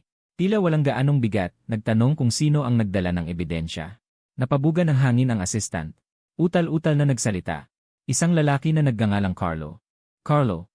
Nagkunot noo si Bianca. Bakit pamilyar ang pangalang ito? Muntik nang umiyak ang assistant. Si Carlo ay kaklase mo noong kolehiyo. At matalik na kaibigan ni Ginoong de la Cruz. Para bang binuhusan ng malamig na tubig si Bianca. Napatulala siya sa kinatatayuan. Nanlaki ang mga mata niya sa hindi makapaniwalang tingin. Sunod-sunod at mariing nagtanong. Anong sinabi mo? Yung Carlo na lumaking kasama ni Marco. Siya ang nagdala ng ebidensya. Paano nangyari ito? Kinalimutan na ni Bianca ang pagpapanggap na pilay. Mahigpit niyang hinawakan ang telepono habang paikot-ikot sa kinatatayuan. Nasaan si Carlo ngayon? Baliw na ba siya? Malapit na akong pakasalan ang matalik niyang kaibigan. Pero sa araw ng kasal, ito ang dala niyang regalo para sa akin. Nanginginig ang boses ng assistant sa takot. President Bianca, natanong ko na ang lahat. Inamin na ni Ginoong Chen ang lahat. Sinabi niya na ang lahat ng ebidensya ay galing kay Ginoong Jiang. At si Ginoong Jiang ang nag-utos sa kanya na dalhin ito sa presinto. Nanghina ang buong katawan ni Bianca. Dumulas siya pababa sa malamig na pader hanggang sa makaupo sa sahig. Nanginginig ang boses niya. Anong sinabi mo? Muntik nang hindi maniwala si Bianca sa kanyang pandinig. Bumaba ang boses niya sa galit na pagtatanong. Anong kalokohan ang sinasabi mo? Totoo po, President Bianca. Paos na sabi ng assistant. Napakahirap na ipinagpatuloy ang pagsasalita. Ang mga salitang ito ay personal na sinabi sa akin ni A. Chen. Sinabi rin niya na sinabi ni A. de la Cruz. Kahit nahayaan kang malaman. Wala rin namang. Sabihin gusto kang patayin. Nang malinaw at lubos. Nang napakalinaw. Isang malakas na putok. Iwinasiwas ni Bianca ang kanyang kamay. Ibinagsak ang lahat ng bagay sa mesa. Ang pader sa harapan ay nagkaroon ng mga nakakatakot na itim na marka. Pula ang kanyang mga mata. Naggangalit ang mga ngipin. Nasaan ba talaga ngayon si Marco de la Cruz? Hanapin siya. Pagkatapos hanapin. Itali siya at dalhin sa harap ko. Tatanungin ko siya kung anong kabaliwan ang ginagawa niya. Isa na namang gabing walang tulog. Si Bianca ay nagpadala sa akin ng hindi mabilang na mga mensahe. Marco de la Cruz, ano ba talaga ang gusto mong gawin? Bakit ka biglang nababaliw? Naghiganti ka sa akin, tama ba? Maghiganti sa'yo. Pagkalabas mo ng bilangguan. Sinabi kong ipagpaliban muna ang kasal. Kung may anumang reklamo ka, sabihin mo lang sa akin ng diretsyo. Bakit mo binibirong ang mga pangyayari 3 taon na ang nakalipas? Ano ba talaga ang nangyari? Kung may problema, pag-usapan natin ng maayos. Nasaan ka ba? Sagutin mo ako, okay. Mula sa simula ng matinding galit. Hysterical. Hanggang sa huli na pagsuko at pagpapakumbaba. Buong 3 araw. Si Bianca ay walang natanggap na anumang sagot mula sa akin. At walang progreso sa side ng assistant. Maliban sa araw na yon, hindi na ginamit ni Marco de la Cruz ang anumang identification. Humiling din ako sa isang tao na hanapin si Yashi. Ngunit natagpuan ang ni de la Cruz malapit sa airport. Na may pinutol na sulok. Si de la Cruz ay parang naglaho na lang. Pagkatapos marinig ito, si Bianca ay walang lakas na naupo sa sahig. Bumagsak ang cellphone ng malakas. Tinakpan niya ang kanyang mga mata gamit ang kamay. Ang pagod at kawalan ng pag-asa ay biglang dumating na parang alon. Gayunpaman, sa oras na yon, biglang umakyat ang nanay ni Bianca sa itaas. Kumatok siya sa pinto. Bianca, matagal nang gumaling ang binti mo. Bakit hindi mo sinabi sa akin? Binuksan ni Bianca ang pinto. Ma, paano mo nalaman? Agad na nanlamig ang mga mata ng nanay ni Bianca. Ibinaba niya ang tingin sa mga binti ni Bianca. Umiiyak ng malakas. Bakit mo hindi sinabi sa amin ng mas maaga, anak? Pinag-alala mo kami ng tatay mo ng napakatagal. Pabulong na sinabi ni Bianca na paos ang boses. Dati akong nagre-rehab, kaya walang CCA sa daang ebak na lot. Kamakailan lang ay biglang nasira ang CCA sa bahay. Kami ng tatay mo ay nag-ayos ng tao para ayusin ito. Sino ang nakakaalam na matutuklasan ang video na ito? Binuksan ni Bianca ang video na yon. Ito ay eksena kung saan siya nakatayo at nakikipag-usap kay Rafael sa bakuran. Hindi masyadong nag-isip si Bianca. Ngunit bigla niyang pinindot ang pinakasukdulan. Ang posisyon ng pinto. Iyon ay pinalaki. Isang napakapamilyar na mukha ang lumitaw sa siwang ng pinto. Agad na naging napakaputla ang mukha ni Bianca. Uy, may tunog ba ang sisi na ito, nanay? Pinalakas ng ina ni Bianca ang tunog. Ilang napakalinaw na salita. Biglang tumunog. Noong una, gumaling na ang iyong binti pagkatapos ng operasyon. Kung hindi dahil pinayagan si Marco na kusang pumalit sa akin at makulong, hindi ka magpapanggap na pilay ng maraming taon. Sa isang iglap, naunawaan ni Bianca ang lahat. Ang ugat ng problema. Kaya pala ganoon. Kaya naman biglang nagbago ang ugali ni Marco. Tumalikod at umalis si Bianca. Ma, pupunta ako sa Yashi. Agad siyang hinila ng kanyang ina. Paano naman si Xiaofang? Nalito si Bianca. Tama, si Rafael. Tumango ang ina ni Bianca. Ang kanyang kalagayan ay tila mas malala kaysa sayo. Nasa presinto pa rin siya ngayon.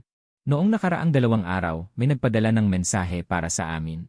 Sana ay matulungan siyang makalabas muna. Ako at ang tatay mo ay nakikita na ang iyong kalagayan ay hindi maganda. Hindi ko lang nasabi sayo. Bago ka pumunta sa Yashi, gusto mo bang ayusin muna ang usapin ni Xiaofang? Inipit ni Bianca ang kanyang noo at bumuntong hininga. Kung gayon, pupunta muna ako sa bilangguan. Bumalik sa bilangguan.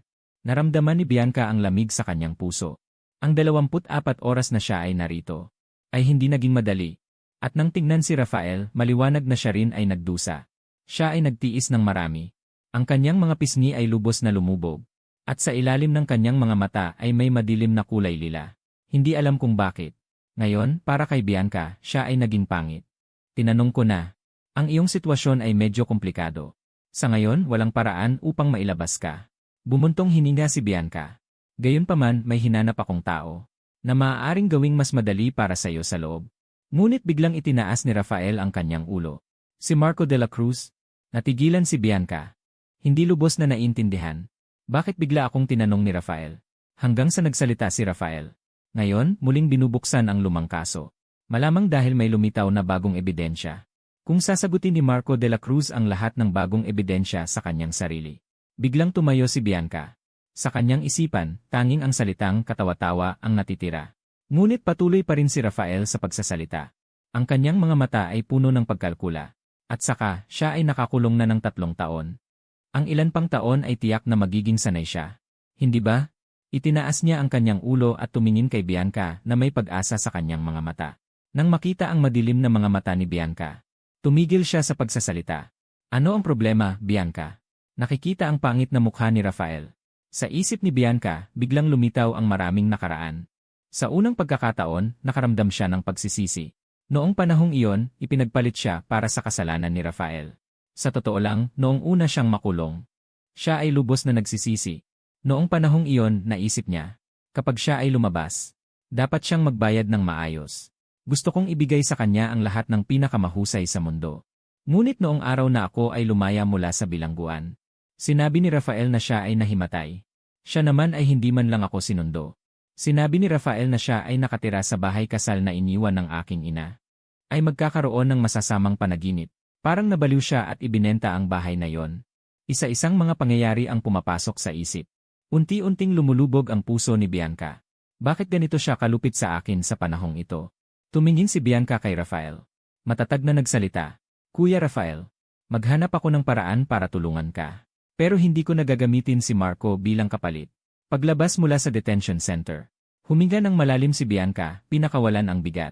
Kinuha niya ang kanyang telepono. Gusto niyang ipabook sa assistant ang tiket papuntang Asia. Pero naunang tumawag ang assistant niya. Presidente Bianca, ang jade pendant na ipinagawa ninyo sa amin na ayusin ay natapos na. Ngunit nag-alinlangan ang assistant bago magsalita. Sabi ng manggagawa, ang jade pendant na ito ay hindi gaanong mahalaga. Ipaayos ito. Mas mabuti pang bumili ng bago. Nanlamig si Bianca. Anong sinabi mo? Hindi gaanong mahalaga? Libo-libong hula ang bumulwak sa kanyang dibdib. Agad na hinanap ni Bianca ang wedding planning company. Nakuha ang fee ng rest area ng venue. Mula alas 5 ng umaga hanggang alas 9, 4 na oras na panonood. Sa wakas, alas 4:30, nakita ang totoo ng pangyayari. Ang aking suit ay binili sa huling sandali.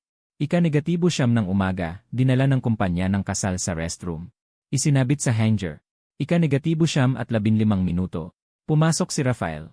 Inilagay niya ang isang putol na jade pendant na nahati sa 2 piraso. Sa bulsa ng aking suit. Pagkatapos makalipas ang 2 oras. Ang magnanakaw ay sumisigaw ng huliin ang magnanakaw. Ang surveillance video ay pinahinto sa segundo kung kailan inilagay ni Rafael ang jade. Ang kamay ni Bianca ay mahigpit na kumuyom, kita ang likod ng kamay. Lumitaw ang mga ugat. Siya, na may mapupulang mata, lumingon sa assistant. Noong araw na yon, lahat ba ay nagsisigaw sa assistant ni Marco? Maingat. Lahat ay nagsasabing si A. de la Cruz ay taong nakulong. Ang pagnanakaw ay dapat madali para sa kanya. Pagkatapos sabihin, muling naglabas ng buntong hininga ang assistant mula sa lalamunan. Tunay na walang magawa. Sabing, President Bianca, mayroon pa akong natuklasan. Noong nakaraan, paglabas ni Emir Jeng mula sa bilangguan, napakahirap niyang maghanap ng trabaho. Sa wakas ay nakahanap siya ng trabaho bilang tagapaghugas ng pinggan sa isang restaurant. At sinira pa ito ni Ellie Fang. Nanginginig ang buong katawan ni Bianca. Ang mga luha ay hindi na mapigilan at bumagsak mula sa mga sulok ng kanyang mga mata. Paghuhugas ng pinggan? Sabi mo si Marco ay naghuhugas ng pinggan?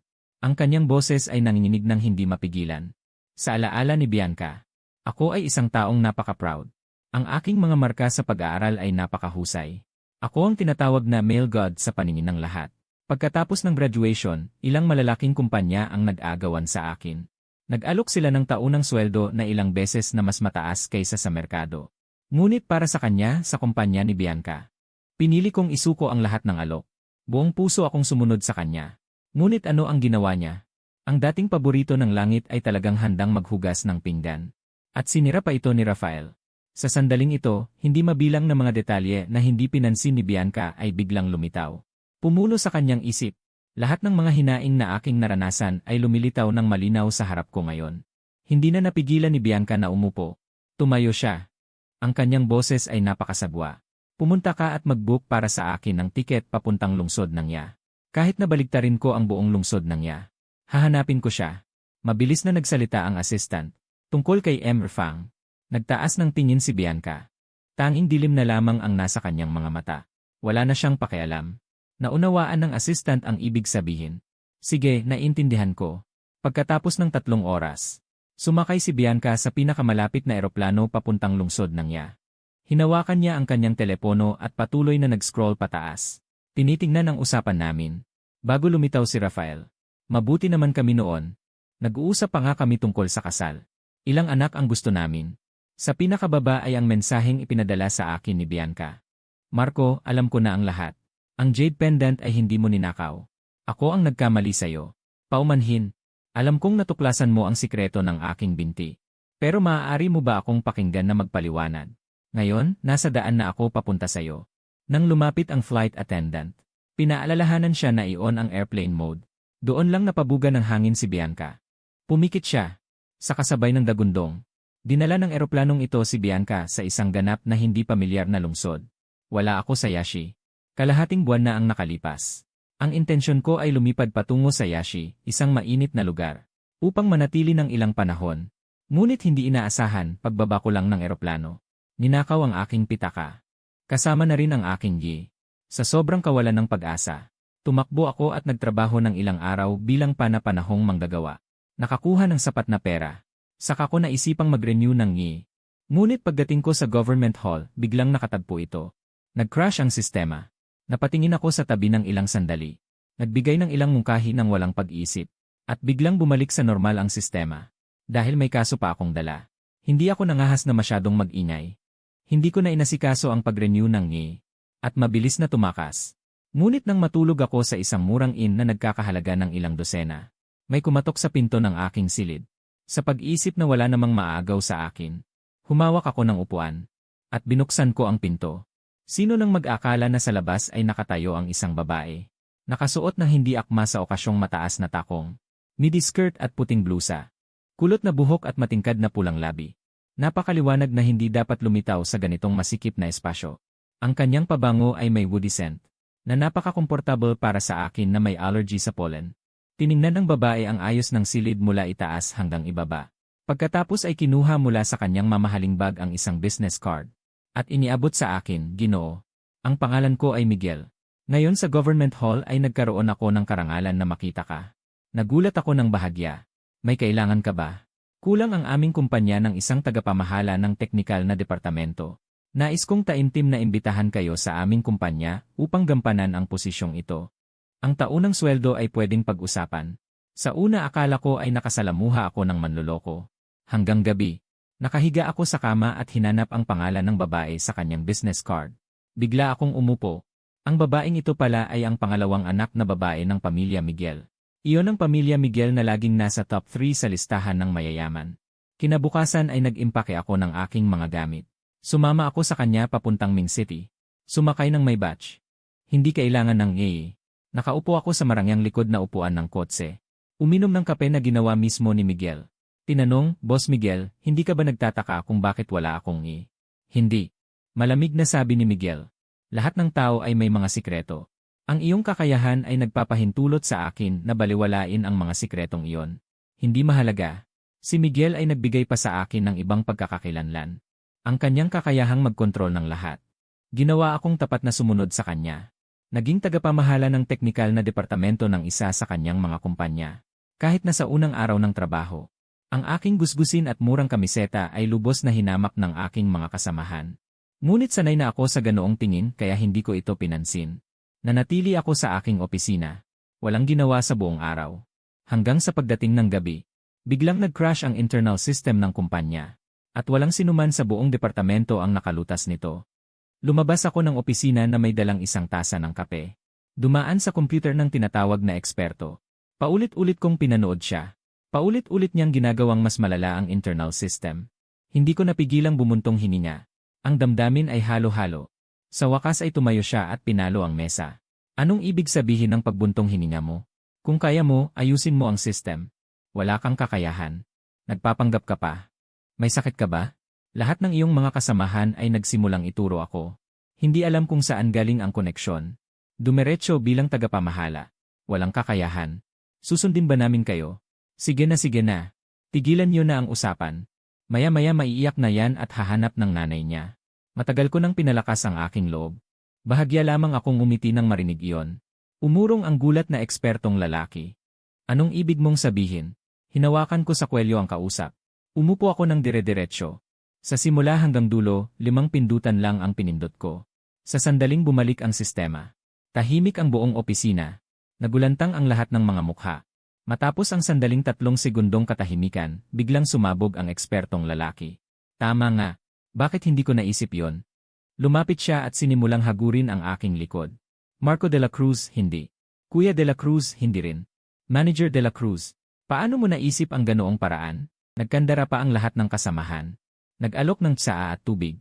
Sa loob lamang ng ilang segundo, naging matatag na ang aking posisyon. Kusa pa akong naglabas ng pera para sa pagkain ng lahat. Masayang-masaya ang isang kainan. Agad na nagkaisa ang buong grupo. Ngunit nang magbayad na, kunot ang aking noo. 5 digit. Ngayon, sobrang kinakabahan ako sa kahirapan. Saan ako kukuha ng pera? Muntik ko nang itanong kung pwedeng utang muna. Ngumiti ang serbidor at sinabi, Sir, ang bill ng inyong mesa. Binayaran na po ng babaeng iyon. Tumingin ako sa hindi kalayuan, sa tabi ng hindi kapansin-pansing biyeloy. Nakatayo doon si Miguel na nakakasual. Walang make-up. Ngiting malumanay. Dali akong lumapit para magpasalamat. Manager Miguel, paano ninyo nalaman? Medyo kinakabahan ako. Ngumiti si Miguel at sinabi, wala ka pang li. Kahit may pera ka, hindi mo ito makukuha, di ba? Tama siya. Mayroon naman akong konting pera. Nawala lang ang li ko. Wala akong dala na bank card. At kakalabas ko lang mula sa bilangguan. Kahit may pera, hindi ko rin ito magagamit. Ilang daan lang ang nasa bulsa ko. Cash na nakuha sa pagtatrabaho ng part-time. Taos puso akong nagsalita. Salamat, konting pera lang naman. Babayaran mo na lang ako mamaya, Miguel. Hindi na pinansin. Hindi iyon ang ibig kong sabihin. Tiningnan ko siya at sinabi. Ngayong hapon, bumagsak ang internal system. Ikaw ang nagpagawa niyan, di ba? Nagulat si Miguel. Pinaliwanag ko. Kitang-kita na hindi iyon dulot ng panlabas na pag-atake. May mali sa loob. Kaya naglakas loob akong manghula. Tapat na inamin ni Miguel na ako iyon. Dahil kung gusto mong mamuno sa grupo, dapat kang pilitin na igalang. Bagamat hindi inaangkin ni Miguel ang papuri. At iniugnay ang lahat sa ikabubuti ng kumpanya. Ngunit nang dumating ang malamig na taglamig, hinipan ng hangin ang napakahaba niyang buhok. Nang liwanagan ng madilim na dilaw na ilaw ng hating gabi ang payapa niyang mukha. Narinig ko ang tibok ng sarili kong puso. Dalawa itong malakas na tumibok. Sinukat ako ni Miguel mula ulo hanggang paa. Ang suot mo ngayon ay... Tiningnan ko siya. Ngunit mumisi siya at nagtaas ng kilay. Parang tao pero parang aso ang anyo. May bahagyang pagkadismaya sa aking puso. Napangiti ako. Kahit papaano, papasok ako sa opisina. Natural na maganda ang dapat isuot. Ang suot kong ito. Kahapon pa ako pumunta sa mall para bilhin. Bagamat hindi mahal dahil nakasale. Pero mas maganda ito kaysa noong nasa GA ako na ang dumi-dumi. At ang gulo ng pananamit. Sa totoo lang, may kakaibang panlasa si Miguel. Noong nakaistilo akong parang pulubi. Nagustuhan niya rin ako. At hinirang bilang department manager. May oras ka ba ngayong gabi? Nagtaas ng kilay si Miguel. Kaarawan ko ngayon. Walang makasama para ipagdiwang. At ikaw naman ay nag-iisa. Bakit hindi tayo magsama? Hindi ako tumanggi. Wala akong naisip na regalo para sa kaarawan.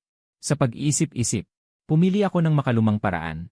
Sa malaking screen sa loob ng umiikot na restaurant. Gumamit ng pagkalkula upang lumikha ng hugis puso. Nag-ululan ang mga tao sa restaurant. Nagsimulang manggulo ng kasal. Pakasalan mo siya. Pakasalan mo siya. Natakot ako ng sobra. Ang ginawa ko na itong bituin ay para lamang magpakitang gilas. Wala talaga akong intensyon na ganoon. Si Miguel ay lasing na lasing. Namumula ang kanyang mga pisngi. Nakangiti sa akin. Hindi ko maintindihan pero sa tingin ko ay medyo kaakit-akit si Miguel. Medyo nawala ang kanyang pagiging makapangyarihang babae. Subalit nadagdagan ang kanyang pagiging musmos at kaakit-akit. Ang kagandahan ng isang dalagita. Matagal siyang tumitig sa bituin na yon. Noong akala ko magagalit na siya. Sino ang mag-akalang biglang sumandal si Miguel sa aking mga bisig? Sinabing, Marco, ihatid mo ako pauwi. Ibinigay niya sa akin ang kanyang susi. Maniwala at buong tapang na ipikit ang iyong mga mata.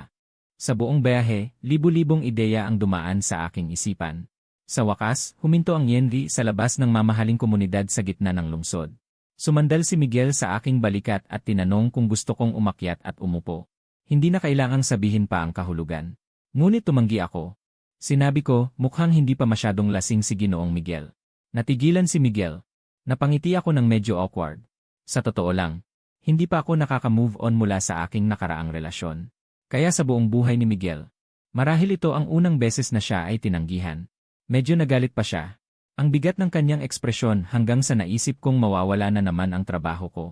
Ngunit sino ang mag-aakalang sa susunod na segundo ay ngumiti si Miguel. Medyo kawili-wili ka nga. Lumingon siya at umakyat ng pasuray-suray sa kanyang sarili. Kinabukasan ng madaling araw. Lasing pa ako at sumasakit ang ulo nang pumasok sa trabaho. Ngunit nakita ko ang 900 at 99 na rosas sa aking opisina. Plastic. Ngunit napakarealistiko. Sa labas ng pinto ay puno ng mga kasamahan na gustong manood ng eksena. Agad kong isinara ang pinto. Matagal kong hinalungkat. Sa wakas ay nakakita ako ng isang card sa sulok. Ang lagda sa kanang ibaba ay si Miguel. Kaya pala plastic. Hindi ko sinasadyang nabanggit na allergy ako sa pollen. Hindi inaasahang naalala ni Miguel kahit ang maliit na detalye na yon. Mula sa araw na ito, sinimulan ni Miguel ang matinding panliligaw sa akin. Maraming beses akong tumanggi ngunit hindi ko mapigilan ang sigasig ng kabilang partido. Pagkatapos ng lahat, ako'y subordinate ng iba. Ang patuloy na pagtanggi ay hindi rin maganda. Kaya't paminsan-minsan ay lumalabas akong kumain kasama si Miguel. Magde-date. Sa paglipas ng panahon, napansin ko na si Miguel ay parang maraming karanasan. Pero sa totoo lang, isa siyang dalagang walang karanasan sa pag-ibig. Lalo na noong isang aksidente. Nakasalubong ko ang kuya ni Miguel. At nalaman kong hindi pa siya nagkanobyo. Talagang nagulat ako ng husto. Si Miguel ay mukhang hindi comfortable.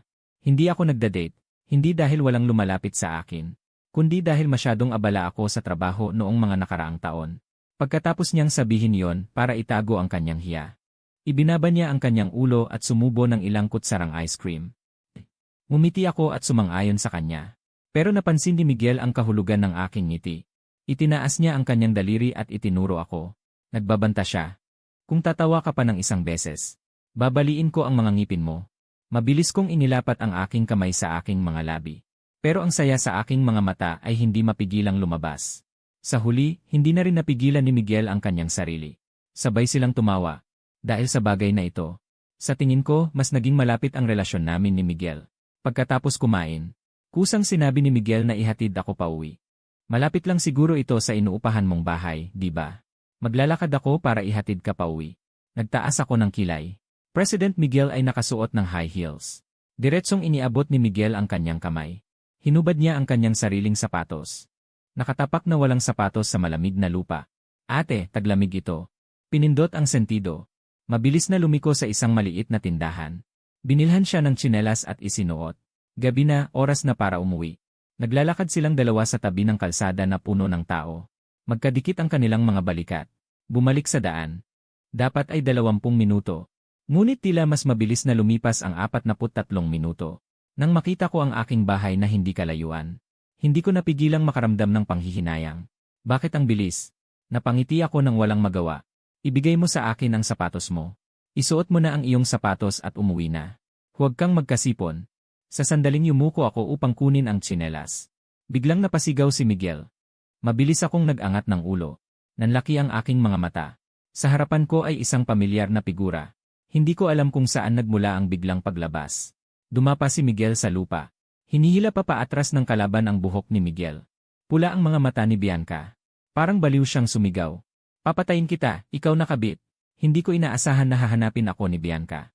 Alam ko sa kasalanan ni Bianca. Madali lang para sa pamilya Bianca na pansamantala siyang ilabas. Napakadali. Ngunit naisip ko na sa mahabang panahon. Gugugulin ni Bianca ang kanyang oras sa pagliligtas kay Rafael. Pero bakit siya narito? Wala na akong pan mag-isip ng malalim. Dahil nag-away na ang dalawang babae. Baliw si Bianca. Si Miguel ay hindi rin basta-basta. Diretso niyang hinampas ng takong ng sapatos ang ulo ni Bianca. Mabilis na nagkaroon ng ilang galos sa mukha nito dahil sa kanyang mga hampas. Tumalon si Miguel ng pailan lang.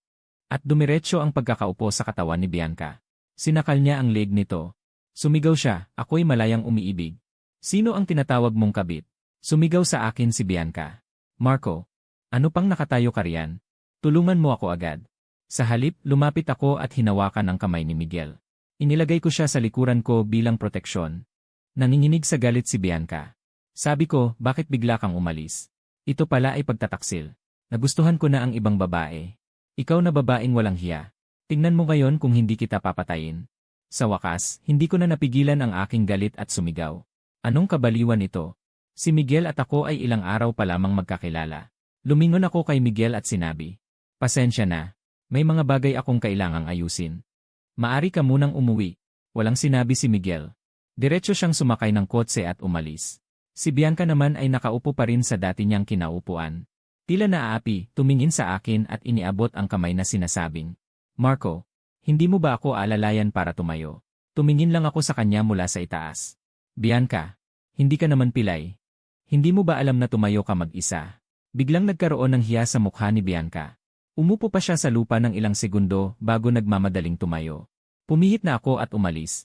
Nagmamadaling hinabol ako ni Bianca. Hinawakan ang laylayan ng damit ko. Sinabi ng paos, Marco, pwede ba tayong mag-usap?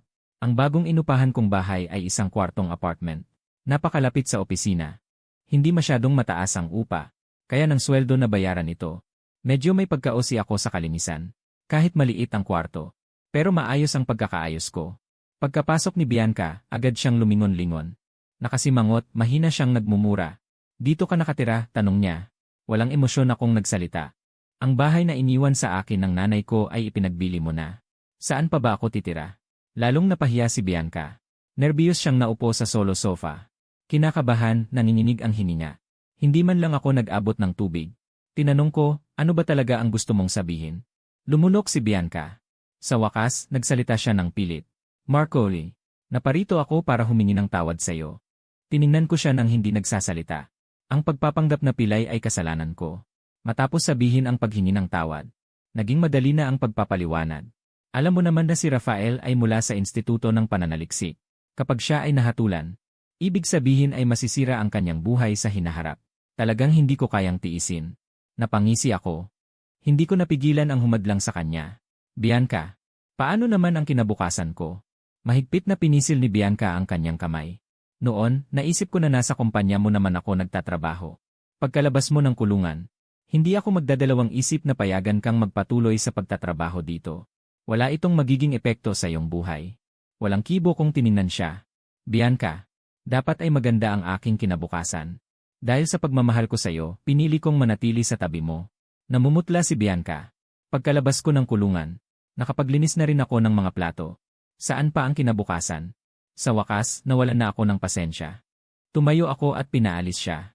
Kung ito lang ang sasabihin mo sa akin. Ayos na, naintindihan ko na. Umalis ka na. Lubos na nagulat si Bianca.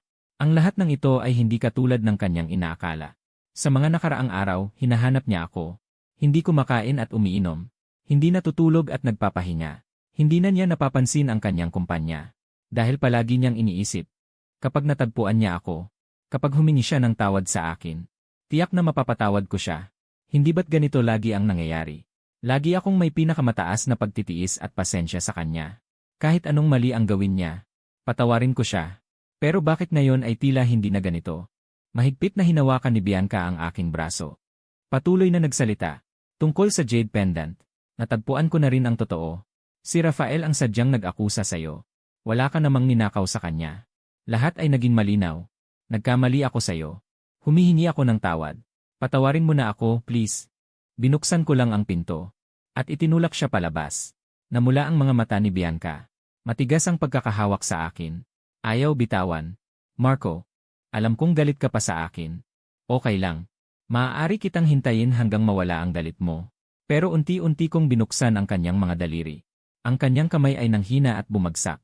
Walang awa kong isinara ang pinto. Si Bianca ay nanatili sa lungsod ng Min. Palagi niyang iniisip na galit lang ako. Balang araw pipiliin kong patawarin siya. Para sa kanya, handa akong makulong. Ilang hindi pagkakaunawaan lang naman. Naipaliwanag na niya ang lahat. Kailangan lang niyang hintayin na mawala ang galit ko. Si Bianca ay umupa ng 2 silid sa tabi ko. Simula sa araw na yon, araw-araw akong tumatanggap ng 2 bouquet ng bulaklak. Lahat ay rosas.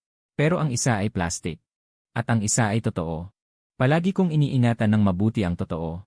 At ang plastic ay ibinibigay ko sa iba. O itinatapon sa basurahan. Isang araw, bumaba ako muli upang itapon ang bulaklak. Pero bigla akong hinarang ni Bianca na sumugod. Namumula ang kanyang mga mata. Mahigpit na yakap-yakap ang bouquet ng rosas. Labis na nalulungkot. Bakit hindi mo tinatanggap ang mga bulaklak ko? Marco, sa buong buhay ko, hindi pa ako nagbigay ng bulaklak sa isang lalaki. Ikaw ang una. Pero hindi mo pinapahalagahan ang aking damdamin. Inabot niya sa akin ang bouquet ng rosas. Naramdaman ko lang na sumakit ang aking lalamunan. Hindi ko napigilan ang pag-ubo ng sobra. Hindi pa napapansin ni Bianca. Patuloy lang siyang naglalabas ng kanyang sama ng loob sa mga nakaraang araw. Hanggang kailan mo pa ba ito ipagpapatuloy? Paulit-ulit na akong humingi ng tawad sa iyo. Biglang sumugod si Miguel. Inagaw niya ang bouquet ng rosas. Malamig ang mukha, mariin niya itong ibinagsak sa lupa. Sumigaw si Bianca. Anong ginagawa mo? Bago umalis, nag-iwan lang siya ng isang malamig na pahayag. Bianca, ipinagmamalaki mong mahal na mahal mo si Marco de la Cruz. Hindi mo ba alam na may pollen allergy siya? Natigilan si Bianca. Para bang tinamaan ng kidlat. Pollen allergy. Ngayon lang niya natagpuan sa malayong alaala ang ilang maliliit na detalye. Nga, may pollen allergy ako. Noong kolehiyo, hindi ko siya binigyan ng bulaklak. Dahil dito, ilang beses siyang nagalit. Isang beses. Sinadya niyang dalhin sa harap ko ang bulaklak na natanggap ng roommate niya para ipagyabang. Ngunit biglang namula at namaga ang buong katawan ko. Noon lang niya nalaman kung bakit hindi ko siya binigyan ng bulaklak sa loob ng maraming taon. Pero napasok lang ako ng bilangguan. Sa loob ng 3 taon, nakatanggap siya ng hindi mabilang na rosas mula kay Rafael. At nakalimutan na ako. Pollen allergy. Nang dumating si Bianca sa ospital, naka-eve na ako. Ang aking katawan ay nagkaroon ng sunod-sunod na pantal. Nang makita ni Miguel na umalis siya na malamig ang mukha, dumaan siya sa tabi niya, at mariin siyang binangga. Si Bianca ay bumangga sa malamig na pader. Walang lakas na sumandal sa pader. Nanginginig ang kanyang kamay. Hindi mapakali na nagsalita siya. Pasensya na, Marco. Talagang nakalimutan ko. Nakapikit ako. Napakatahimik. Walang problema, nasanay na ako. Ngunit ang mismong pangungusap na ito, ang nagpatahimik bigla kay Bianca. Ano ba ang ginawa niya sa mga nakaraang araw? Upang madama kong nasanay na ako. Nakalimutan pa niya ang pollen allergy ko. Talagang dapat siyang patayin. Hindi nangahas si Bianca na magsabi ng kahit isang salita. Ang kanyang isip ay isang gulo. Hindi alam kung gaano katagal ang katahimikan. Si Bianca ay tila normal lamang na tumayo. Marco, pupunta ako upang bilhin ang paborito mong maanghang na manok. Sa wakas ay itinaas ko ang aking mga mata upang tumingin sa kanya. Bianca, hindi na ako kumakain ng maanghang sa loob ng maraming taon. Noong unang pumasok ako sa bilangguan, ang mga baguhan ay inaapi. Kaya madalas akong walang kasiguraduhan sa pagkain. Ang aking tiyan ay lubos na nasira dahil sa gutom. Kahit isang maliit na piraso ng sili ay nagdudulot sa akin ng matinding sakit. Nang maglaon, ang pagkain sa bilangguan ay banayad. Kaya tuluyan na akong tumigil sa pagkain ng maanghang. Si Bianca ay nanigas sa kanyang kinatatayuan. Sa oras na yon, bumalik si Rafael. Bumili siya ng lugaw, pagsisisi at pagkakasala. Sa wakas ay bumuhos na parang alon. Tiningnan ko ang kanyang mga mata. Parang tumitingin sa isang estranghero. Nanginginig siya. Sa wakas ay dahan-dahan siyang lumuhod. Matapos ang umuwi na ako at hating gabi na. Nang ako ay inihatid ni Rafael. Si Bianca ay patuloy na sumusunod sa likod gamit ang sasakyan, hindi kalayuan. At sa kanya kami pinanood na umuwing magkasama. Tinulungan ako ni Rafael na linisin ang silid ng halos. 1 oras na ang lumipas. Ngunit nakatanggap ako ng message mula kay Bianca. Hindi pa siya umaalis. Gusto niyang tumira dito ngayong gabi. Maaari rin kitang alagaan, Marco. Maniwala ka sa akin tungkol sa iyong mga bagay sa hinaharap. Tiyak na tatandaan ko ng malinaw. At ganap na malinaw. Hindi na kita gagawing tulad ng dati. Isang sulyap lang ni Rafael sa screen ng aking telepono. Sige, mauuna na akong umuwi. Sinamahan ko si Rafael sa labas. Binuksan ko ang pinto. Ngunit nakita ko si Bianca na nakayuko sa sulok sa tapat.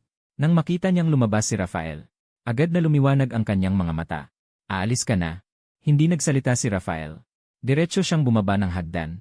Si Bianca naman ay puno ng kagalakan sa kanyang mukha. Marco, alam kong wala kayo niya. Nasa puso mo pa rin ako, hindi ba? Sa pagtingin sa ekspresyon ni Bianca na matigas ang ulo at ayaw magbago. Alam ko na hindi na ito pwedeng magpatuloy. Bumuntong hininga ako.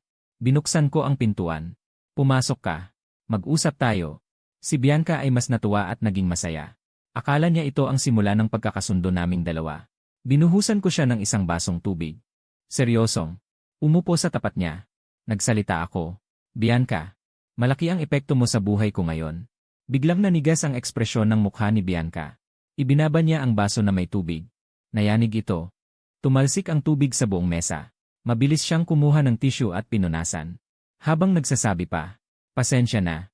Bigla kong naalala na mayroon pa akong hindi natapos na gawain. Uwi muna ako. Wala nang posibilidad sa pagitan natin. Diretso ko siyang ginambala. Ang katawan niya ay nanigas doon. Hindi na nangahas gumalaw. Ang mga patak ng tubig sa sahig ay gumawa ng malinaw na tunog. Biglang nawala ng lakas si Bianca. Napaupo siya ng walang sigla. Itinaas niya ang kanyang mga kamay at tinakpan ang mukha. May mga mamamasahe na bagay na lumalabas mula sa pagitan ng kanyang mga daliri. Paos ang boses. Marco, alam kong mali ako. Ano pa bang mali sa akin? Sabihin mo sa akin. Itatama ko, okay ba? Matigas kong umiling. Hindi na posible sa pagitan natin. Kung mananatili ka pa rito, makakaapekto lang ito sa akin. Bianca, gusto ko nang magsimulang muli. Hindi na nagsalita si Bianca. Hindi ko na pinansin si Bianca. Tumayo ako at sinabi. Kumalma ka muna. Sana ay maisip mo ng maayos. Tumayo ako at umalis ng silid. Hindi gumalaw si Bianca. Nakaupo pa rin siya roon. Nanginginig ang kanyang mga balikat. Napahagulgol siya ng iyak. Sa sandaling iyon, biglang napagtanto ni Bianca. Mukhang talagang mawawala na ako sa kanya. Hindi na talaga ako magpapatawad sa kanya. Bumaba ako para manigarilyo. Ngunit hindi ko inaasahan na nandoon pa rin ang tahimik na Yenri sa pintuan ng komunidad. Hindi umalis. Medyo nagulat akong lumapit. Nakita ko si Miguel na nakasandal din sa kotse at naninigarilyo. Nakayuko siya. Bahagyang nakasimangot ang noo. Walang tigil sa pagtype. Tila may ginagawang trabaho. Natapakan ko ang tuyong sanga. Nag-inay ng tea crack ni. Sa wakas ay nabalik ang atensyon ni Miguel. Siya, lumingon sa akin. Ngumiti ng may malalim na kahulugan. Manager de la Cruz, maraming may gusto sayo. Hindi ko alam kung tatawa o iyak. Huwag mo na akong biruin. Akala ko hindi na ako muling makikipagkita sa kanya. Naubos na ang sigarilyo ni Miguel. Umhakbang siya palapit. Kinuha ang sigarilyo ko. Huminga ng malalim. Ang lasa ng nikotina ay mas matapang kaysa sa pambabaeng sigarilyo. Napasimangot siya at umubo. Medyo nabulunan. Agad kong tinapik ang kanyang likod. Ayos ka lang ba? Okay lang. Nakayuko si Miguel. Hindi mapigilang umubo. Parang sasabog ang baga. Nag-aalala na ako. Inakap ko ang balikat ni Miguel. Hindi pa ba gumagaling ang sipon mo? Isasama kita sa ospital. Bago pa matapos ang sinabi ko. Biglang may lumabas na kamay.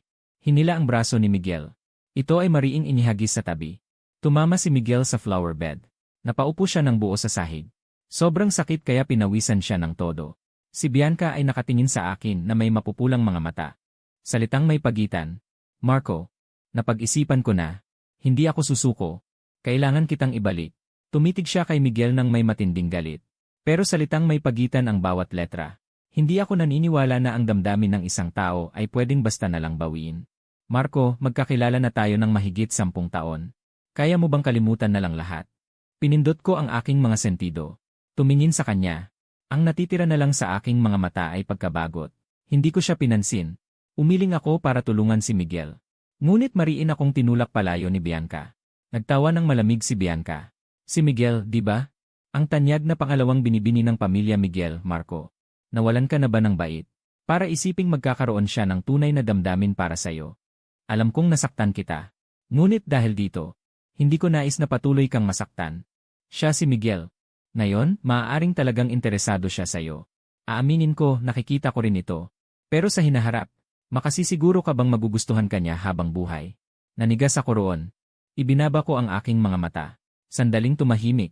Hindi ko maiwasang aminin. Ang sinabi ni Bianca ay napakatama. Ito rin ang dahilan kung bakit ako natatakot na sumulong. Ang pinakamahalagang dahilan. At narinig ko si Bianca na nagsalita ng may malakas na tinig. Ano ba ang alam niya tungkol sa'yo? Ano ba ang naiintindihan niya? Alam ba niyang nakulong ka ng 3 taon? Alam ba niyang may record ka? Kahit na alam niya at hindi siya nag-ingat. Ngunit hindi ba mag-iingat ang pamilya Miguel? Pumili ng lalaking nakulong ng matagal bilang manugang. Baka nabaliw na ba ang pamilya Miguel? Parang baliw si Bianca. Ang bawat salitang may pagitan ay parang matalas na saksak sa aking dibdib. Dumaraan ang malamig na hangin sa aking mga tainga. Ang bagay na lagi kong itinatago ay diretsyo ng binuksan ni Bianca. Hindi na ako nangahas na tumingin muli sa mukha ni Miguel. Siguradong mag-aalala siya, di ba? Wala na akong lakas ng loob na makinig pa. Tumalikod na lamang ako at umalis. At si Miguel ay hindi na sumunod. Sinundan ako ni Bianca. Hanggang sa abot ng pintuan. Ipakita pa rin niya ang kanyang pagmamataas. Marco, napakakaunti lang sa mundong ito ang tatanggap sa iyong may kasaysayan ng pagkakakulong. Maliban sa akin. Sino pa kaya ang hindi mag-aalala? Nang hindi ako pinansin ni Bianca, inabot niya ang aking braso at hinawakan ito ng mahigpit. Marco, tayo ay laging maayos. Hindi ba? Humihingi na ako ng tawad sa iyo. Patawarin mo na ako, okay? Ang pagod ay kumakalat sa aking puso. Sa wakas, nawala na ang lahat ng aking pasensya. Bigla kong itinulak si Bianca. Sumigaw siya. At nahulog siya sa hagdan. Namumutla ang kanyang mukha sa sakit. Tumingin lamang ako sa kanya mula sa itaas. Walang emosyon na sinabi. Bianca, sino ba ang nagsabing dapat magpakasal ang tao? Isinara ko ng malakas ang pinto. Iniwan si Bianca na nakahandusay. Hindi makagalaw. Binuksan ko ang ilaw. Binilisan kong buksan ang kurtina. Binuksan ko ang bintana. Tumingin sa dating lugar na yon. Wala na ang sasakyan doon. Wala na rin ang tao. Hindi ako nakatulog buong gabi. Isang bagay lang ang nasa isip ko. Alam na ni Miguel. Alam na niya na nakulong ako. Tulad ng sinabi ni Bianca. Kahit hindi ito alalahanin ni Miguel. Ang pamilya Miguel ay tiyak na mag-aalala. At sa sitwasyon ngayon, tiyak na nag-aalala si Miguel. Halos buong araw akong hindi mapakali. Pagsapit ng gabi, nakatanggap ako ng tawag mula sa hindi kilalang numero. Nang sagutin ko, siya pala ang assistant ni Bianca. Ang boses niya ay nagugulo. Si Emer de la Cruz ba ito? Hindi ko alam kung naaalala mo pa ako. Ako si Xiaoye, assistant ni President Bianca. Napakunot no ako. Handa na akong ibaba ang tawag. Ngunit pinigilan ako ng assistant. Huwag mong ibaba ang tawag. May nangyari kay President Bianca. Ako ay napakakalma. Anong nangyari? Kagabi, nahulog President Bianca mula sa hagdan. Mahina at walang magawang sabi ng assistant. Alam mo naman, ang binti ni President Bianca ay naoperahan na. Kahit na kaya na niyang maglakad, iba pa rin ito sa normal na tao. Mas marupok. Sa pagkakataong ito, nasaktan niya ang kanyang binti. Sa ngayon, hindi siya makatayo. Maaaring mas makabuti sa kanya ang umuwi para magpagamot. Ngunit ayaw talagang umalis ni President Bianca. Sabi niya, kung wala ka, ang kanyang binti. Kahit gumaling ay walang saysay. Nang marinig ko yon, natawa na lang ako. Si Bianca ba ang nag-utos sa'yo na dayain ako? Nagulat ang assistant. Hindi, masyadong luma na itong kasinungalingan. Tanging panunukso na lang ang natitira sa akin. Gamitin minsan ay estratehiya. Gamitin ng 2 beses ay katangahan na. Hindi ko malilimutan. Noong una, ginamit ni Bianca ang sarili niyang binti para manakot at mangakit. Para akong dayain papasok sa bilangguan na nagbago ng aking kapalaran. Kung ulitin pa, saan ako magiging ganoon katanga? Ang natira na lang sa telepono ay ang nagbe-beep na tunog. Namumutlang tumingin ang assistant kay Bianca na nasa higaan. Nanginginig ang boses. President Bianca, si Emer de la Cruz. Bumaba ang tingin ni Bianca. Tiningnan ang kanyang binti na simpleng inayos na. Nanginginig ang buong katawan sa lamig. Talagang hindi na ako darating. Para akong batang 3 beses nagsigaw ng lobo. Wala na akong tiwala sa kanya. Pumiyok ang boses ni Bianca, gawin mo para sa akin. Paglabas ng ospital, nagulat ang katulong. Pero ang iyong binti, hindi na siya naniniwala sa akin. Sabi ni Bianca, kaya pupunta ako sa harap niya. Para maniwala siya sa akin. Hindi ko talaga pinansin ang tawag na yon. Kaya't nang muling tumunog ang telepono. Hindi ko man lang tiningnan ang caller ye. Diretso kong sinagot. May inis sa boses. Hindi naman kung ano ang pagpapaospital. Gaano siya kataas na binibini. Kailangan pa ng maraming tao para alagaan siya. Tumahimik saglit ang kabilang linya. Marahil hindi naman siya ganoon kataas na binibini. Miguel, bigla akong tumayo. Pasensya na. Akala ko ikaw. Paano mo nalaman na naospital ako? Tanong ni Miguel sa akin. May utang na loob ka sa akin dahil sa pagkilala ko sa'yo. Alam mong naospital ako. Hindi ka man lang dumalaw sa akin. Ngunit may takot sa puso ko. Naaalala ko pa ang nangyari kagabi. Hindi ako sigurado kung magagalit si Miguel. Kung ako, magagalit ako. Pinindot ko ang aking sentido at hindi na ito tumunog. Sa halip, nagmadali akong pumunta sa ospital ni Miguel nang walang pag-aatubili. Sa lobby ng ospital, ako ay nasalubong ng biglang lumitaw na katulong. Nagulat at natuwa ang kanyang mukha. Ginoong Jayang, dumating na kayo. Tiyak na matutuwa President Bianca. Dadalhin ko kayo sa kanya ngayon. Hindi pa ako nakapagsalita. Si Bianca ay gumulong na ng wheelchair papunta sa akin. Marco, alam kong hindi mo ako iiwan. Pula ang mga mata ni Bianca. Puno ang mukha ng damdamin. Mabilis niya akong hinawakan. Marco, sasamahan mo ba akong bumalik para sa operasyon? Sabi ng doktor, komplikado ang aking kalagayan. Mas malaki ang tsansa ng tagumpay kung sa orihinal na ospital gagawin ang operasyon. Kung wala kang kasama sa akin. Sino bang maglalakas loob na pumasok sa operating room? Malinaw na ito ay pagsusumamo. Sa pandinig ko, mas parang banta ito. Ako, wala na akong pasensya kay Bianca. Ngayon, sa nakikita ko sa kanyang itsura, lalo pang nadagdagan ang pagkasuklam ko sa puso. Diretso kong tinulak ang kamay niya. Ang wheelchair ni Bianca ay umurong paatras. Tumama sa malamig na pader. Nagulat siya. Marco, anong ibig sabihin ito? Diretso at desidido ako. Hindi ako pumunta para sa'yo. Sa sandaling iyon, narinig ang boses ni Miguel. Marco de la Cruz, akala ko hindi mo na talaga ako dadalawin. Kahit nakasuot siya ng hospital gown. Pero sobrang puti at makinis ng balat. Kaya't parang translucent ang balat. Ngunit nagmukha pa rin itong mamahaling damit. Kahit magulo ang buhok. Pero tila mas maayos kumpara kay Bianca na gusgusin at pagod. Kung ikukumpara, talagang langit at lupa ang kaibahan. Si Bianca ay hindi na mamalayang tumingin pababa. Tiningnan ang sarili niyang kasuotan. Nakaramdam siya ng kahihiyan. Biglang bumangon sa kanyang puso. Napakunot no ako at nagsalita. Hindi ba may sakit ka? Bakit ka lumabas? Sabihin ng bodyguard na dumating ka. Natakot ako na baka maengkanto ka na naman ng walang hiyang babae. Kaya bumaba ako para tingnan. Bianca. Galit na galit. Miguel. Anong ibig sabihin ng sinabi mo? Tumawa si Miguel ng mapang-uyam. Miss Bianca. Hindi kita pinangalanan. Bakit ikaw ang napikon? Maraming mga mata ang biglang tumingin sa kanila. Iba-iba ang tingin. Puno ng malalim na kahulugan.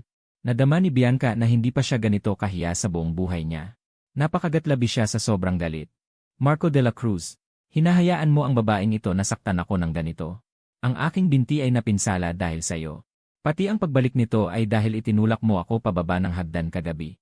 Wala ka bang kahit anong pagsisisi? Hindi na ako lumingon. Eugene, pumasok muna tayo. Inalalayan ko siya. Mabilis ang kilos. Alam ni Bianca na hindi na siya makapaghintay.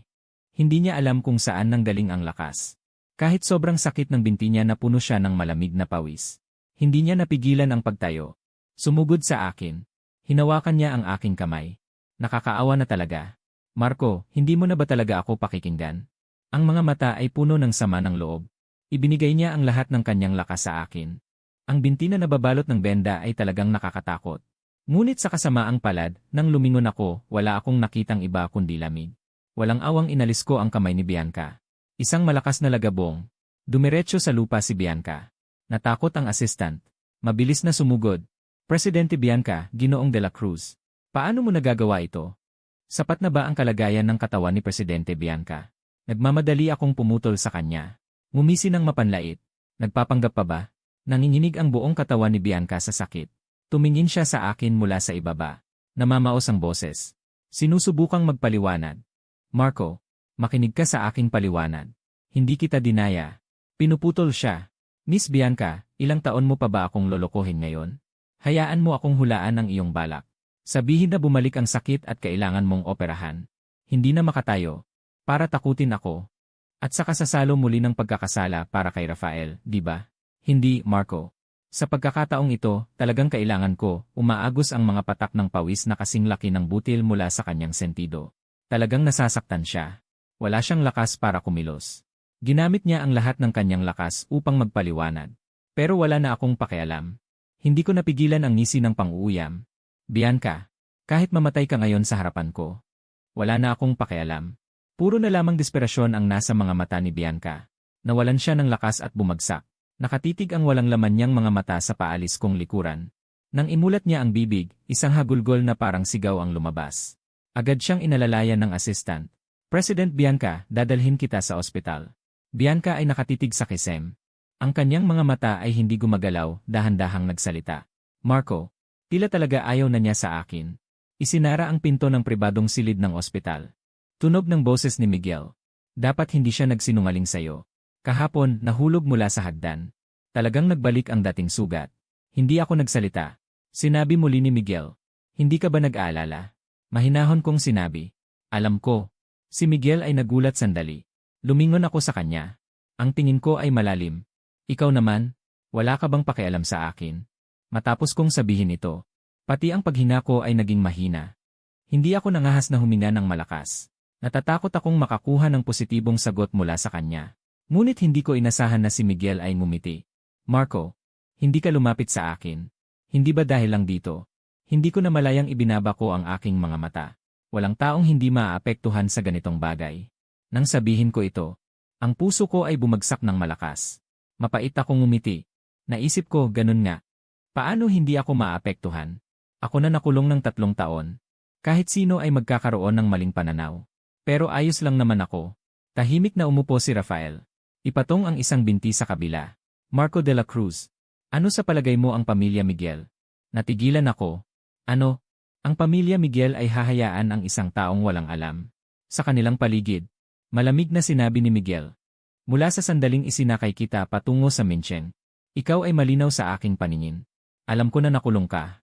At alam ko kung bakit ka nakulong. Noong panahong iyon, naisip ko lang na napakatanga mo. Isinuko ang iyong kinabukasan para sa isang babae. Ngunit sa mga nakaraang araw, unti-unti kitang naiintindihan. Sa halip na sabihin tanga, mas mabuting sabihin totoo. Tinitigan ako ng malalim ni Miguel. Marco de la Cruz sa akin. Ang pagkakulong mo ay hindi kapintasan. Sa halip ay isang magandang bagay. Ako ay tuluyang natigilan. Bawat salitang sinabi ni Miguel. Malinaw na hindi ito mga pag-amin ng pag-ibig. Ngunit masigit pa sa pag-amin. Narinig ko ang aking puso na hindi mapigilang tumibok ng mabilis. Parang sa susunod na segundo ay lalabas ito sa aking bibig. Tumingin sa taong ito sa harap ko. Sa unang pagkakataon, nakaramdam ako ng isang udyok at lakas ng loob. Naramdaman ko na marahil ay talagang makakapagsimula ako muli. Hindi lamang buhay, kundi pati na rin ang damdamin. Mahirap akong lumunok ng laway. Talaga bang ganyan ang tingin mo? Marco de la Cruz, sa iyong paningin. Ako, si Miguel, ay isang taong mahilig magsinungaling. Mabagal akong umiling. E di iyon na. Nagtaas ng kilay at mumiti si Miguel. Ang kanyang mga mata ay puno ng kalayaan. E gusto mo bang sumubok ng isang bagay sa akin? Ramdam ko na parang sumabog ang aking isipan. Sa tahimik na lawa, parang may inihagis na malaking bato. Nagsaboy ng sunod-sunod na alon. Tiningnan ko si Miguel. Ang aking mga mata ay puno ng hindi masabing pagmamahal. Nang uyam na sabi ni Miguel, Marco de la Cruz, huwag mong sabihin sa akin na nag-iisip ka pa. Sa wakas ay humakbang ako pasulong. At niyakap siya ng mahigpit. Nagtagpo ang aming mga hininga. Nagkadikit ang mga titig. Habang palapit ng palapit ang aming mga mukha. Biglang nagring ng malakas ang aking cellphone. Muli itong tawag mula sa katulong ni Bianca. Narinig ko ang boses niyang humihikbi. Ginoong Jiang, pakiusat halika at kausapin President Bianca. Sabi ng doktor kailangan niya agad ng operasyon. Pero sinabi niya kung hindi ka pupunta, ay hindi siya magpapaopera. Kung magpapatuloy ito, siguradong mapipilay siya. Hindi ako pumunta. Alam ko na sa pagkakataong ito ay talagang masama ang lagay ni Bianca. Kung dati ito, siguradong nagmamadali akong pumunta sa kanya nang walang pag-aalinlangan. Ngunit ngayon ay pakiramdam ko wala ng saysay. Marahil dahil hindi na ako umiibig. Kaya ang dating itinuturing kong kasiyahan, ngayon ay parang kapritsyo na lamang. Walang katuturang pagmamaktol. Ang natitira na lamang sa aking puso ay walang katapusang pagkayamot. Inasikaso ko ang paglabas ni Miguel sa ospital. Nawasak na ang huling harang sa pagitan namin. Naging simple at magaan ang samahan naming dalawa ni Miguel. Magkasama pa kaming kumain ng hapunan sa kandila. Pagkatapos kumain ay halos alas 10 na ng gabi nang umuwi ako. Bumaba ako ng kotse na may magaan at masayang ngiti. Ngunit nang makita ko ang pamilyar na anino sa may pintuan ng gusali, biglang nanlamig ang aking ekspresyon. Marco, mabilis na pinagulong ni Bianca ang kanyang wheelchair papalapit sa akin. Sa madilim dilaw na liwanag ng ilaw, saka ko napansin kung gaano siya pumayat. Ang dating balansing katawan, ngayon ay tila butot balat na lamang. Itinaas niya ang kanyang kamay. At may sariwang mga marka ng karayom sa kanyang likod ng kamay. Sa wakas nakauwi ka na. Patuloy na nakiusap si Bianca kay Marco. Sabi ng doktor, napakadelikado ng aking kalagayan ngayon. Kailangan agad ng operasyon. Pakiusap samahan mo ako pabalik, okay lang ba? Dati lagi kang nariyan sa tabi ko kapag naoperahan ako. Kung wala ka, matatakot ako. Hindi pa man natatapos ang aking sinasabi. Biglang bumukas ang pinto ng kotse. Bumaba si Miguel na nakasuot ng buong puting panglibang na damit. Direkta niyang hinawakan ang braso ko. Nakita ni Bianca ang kanyang kilos.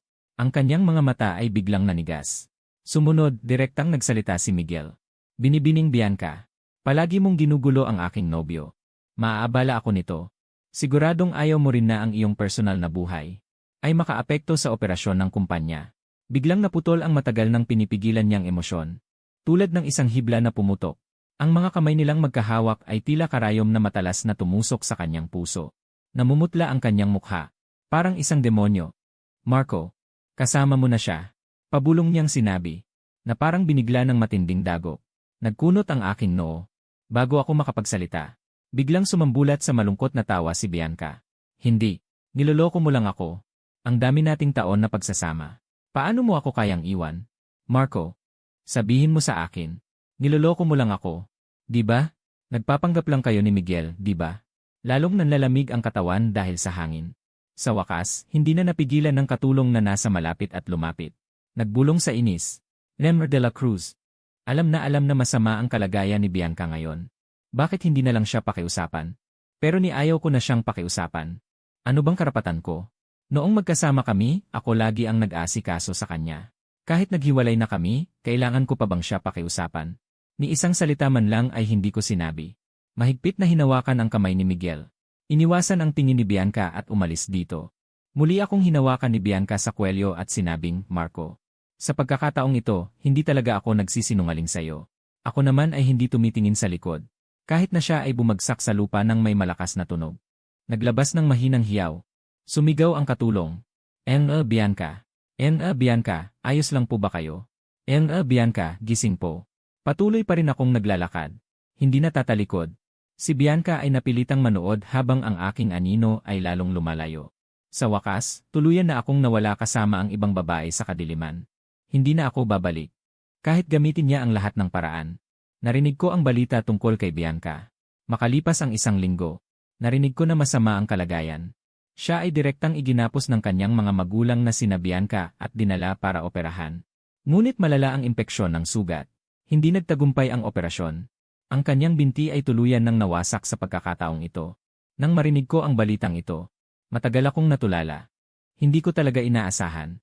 Sa kabila ng lahat, sa huli, siya pa rin ang nagtapos sa ganitong resulta. Nang gabing iyon, nakatanggap ako ng tawag mula sa hindi kilalang numero. Hello! Ngunit mahinang paghinalang ang narinig ko mula sa kabilang linya. Agad kong naunawaan kung sino ang nasa kabilang linya. Diretso kong pinatay ang tawag. Pagkatapos noon, paminsan-minsan ay natatanggap ko ang tawag mula sa numerong iyon. Ngunit sa tuwing sasagot ako, tahimik lang ang kabilang linya. Hindi ko na kinaya ang abala. Kaya't blinok ko na lang siya. Mula noon, naging tahimik na ang mundo. Nakita ko ulit si Bianca makalipas ang isang buwan. Nakatanggap ako ng tawag mula sa hukuman. Lemmer de la Cruz. Mayroon kaming isang kaso na malapit ng litisin. Ikaw bilang mahalagang saksi. Sana ay makadalo ka sa oras na yon. Matagal ko nang inaasahan ang araw na ito. Kaya hindi masyadong nagulat. Pero hindi ko inaasahan na si Miguel ay magbabalak na sumama sa akin. Bumalik muli sa Silver City. Parang ibang mundo ang aking naramdaman. Ang lungsod na ito na aking tinirahan ng matagal. Nakaupo sa taxi. Ang tanawin ay patuloy na lumilipas. Naging mga linya na may iba't ibang kulay. Sa unang pagkakataon, napagtanto ko na hindi ko seryosong pinanood ang pag-snow nito. Sinabi ni Miguel Eugene, medyo mas mababa ang temperatura kaysa sa lungsod ng Min. Ito ang unang nyebe ng taon. Iniabot ko ang aking kamay. Ang nyebe ay naging tubig dahil sa init ng aking palad. Unti-unting kumalat ang malamig na pakiramdam. Biglang inabot ni Miguel Eugene ang kanyang kamay. Hinawakan niya ang aking palad. Huwag kang matakot, kasama mo ako. Biglang nawala ang aking pag-aalala. Tiningnan ko siya. Salamat. Pumasok si Eugene sa hukuman. Nakita ko si Bianca na nakaupo sa wheelchair sa pasilyo. Siya ay pumayat ng husto. Mas payat pa kaysa noong huli ko siyang makita. Balat. Halos kumapit na sa buto. Halos 1.7 metro ang taas. Mukhang wala pang 40 kilo. Wala na ang kanyang kanang binti. Malamang malubha ang impeksyon. Kaya pinutol ito. Nang tumingin ako sa kanya, nagmamadaling kinuha ni Bianca ang kumot upang takpan ang kanyang kanang binti. Tila ayaw niyang makita ko siya sa ganitong kalagayan. Ngumiti siya ng pilit. Nang dumaan ako sa kanya, bumulong siya sa mahina at paos na boses. Marco, matagal tayong hindi nagkita. Pero hindi ko siya pinansin. Hinawakan ko lang ang kamay ni Miguel Eugene at dumaan sa tabi niya. Wala na akong ibinigay na kahit isang tingin kay Bianca. Ang aking mga mata ay puno na lamang ng matinding pagkabigo. Mahigpit na hinawakan ng ina ni Bianca ang kanyang kamay. At bumuntong hininga. Bianca, bitawan mo na. Biglang yumuko si Bianca. Tinakpan niya ang kanyang mukha gamit ang dalawang kamay. Dumaloy ang luha sa pagitan ng kanyang mga daliri. Hindi na niya napigilan ang sarili at nagsalita. Ma, alam ko na talagang nagkamali ako. Pero huli na ang lahat. Si Rafael ay hinatulan ng 15 taong pagkabilanggo dahil sa malubhang kaso. Nang bumagsak sa akin ang espada ng paghatol, napahinga ako ng malalim dahil sa kaba. Malapit na akong magsalita. Ngunit namutla si Bianca. Bigla niyang pinutol ang aking sasabihin. Mahestrado, may sasabihin ako. Nakatingin sa kanya ang lahat ng mga mata. Dahan-dahang sinabi ni Bianca. Tungkol sa pagpapakulong noong una, pinilit at ginamitan ako ni Marco ng panlilinlang. Hindi ko alam ang mga detalye. Natigilan ako. Medyo nagulat ako. Sinabi ni Bianca ang mga ganoong salita. Parang gusto niyang pasanin ang kasalanan ko. Dahil ang pagpapakulong para sa iba ay isa ring krimen ng pagtatakip. Sa sesyong ito ng hukuman, wala kaming tatlong makakatakas. Ngunit nagulat ang lahat. Pati si Inang Bianca ay biglang tumayo. Napakasama ng kanyang mukha. Bianca, anong sinasabi mo? Nagpanggap si Inang Bianca ng isang pilit na ngiti. Mahestrado, si Bianca. Katatapos lang ng operasyon. Nalilito. Walang saysay na sinasabi. Huwag po kayong maniwala. Ngunit si Bianca ay nagsalita ng mabigat. Totoo ang lahat ng sinasabi ko. May ebidensya. Pagkatapos sabihin, iniharap niya ang isang ifese. Di nagtagal, narinig ng lahat ang recording. Marco, kailangan mong maupo sa bilangguan. Kahit ayaw mo gusto. Huwag mong kalimutan na may utang ka sa akin na isang binti. Hindi mabilang na mga banyagang salita ang pumasok sa tainga. Natigilan ako. Napagtanto ko. Ang tinatawag na ebidensyang ito ay inedit mismo ni Bianca. Pinagtagpi-tagpi. Gusto niyang protektahan ako, puno ng iba't ibang damdamin sa puso. At sa kabilang panig, si Rafael na hindi nagsalita mula simula hanggang katapusan. Biglang umiti. Bumuka ang bibig niya at tumawa ng napakalaki. Bianca Bianca, talagang malalim ang iyong pag-ibig. Noon, para sa akin, ipinakulong mo si Marco. Ngayon, para kay Marco, maaari mo ring ipakulong ang sarili mo. Sasabihin ko bang tapat ka? O sasabihin kong tanga ka? Tinitigan niya si Bianca ng may malalim na mga mata. Tumawa ng napakapanunuya. Sa ilalim ng maitim na mga mata.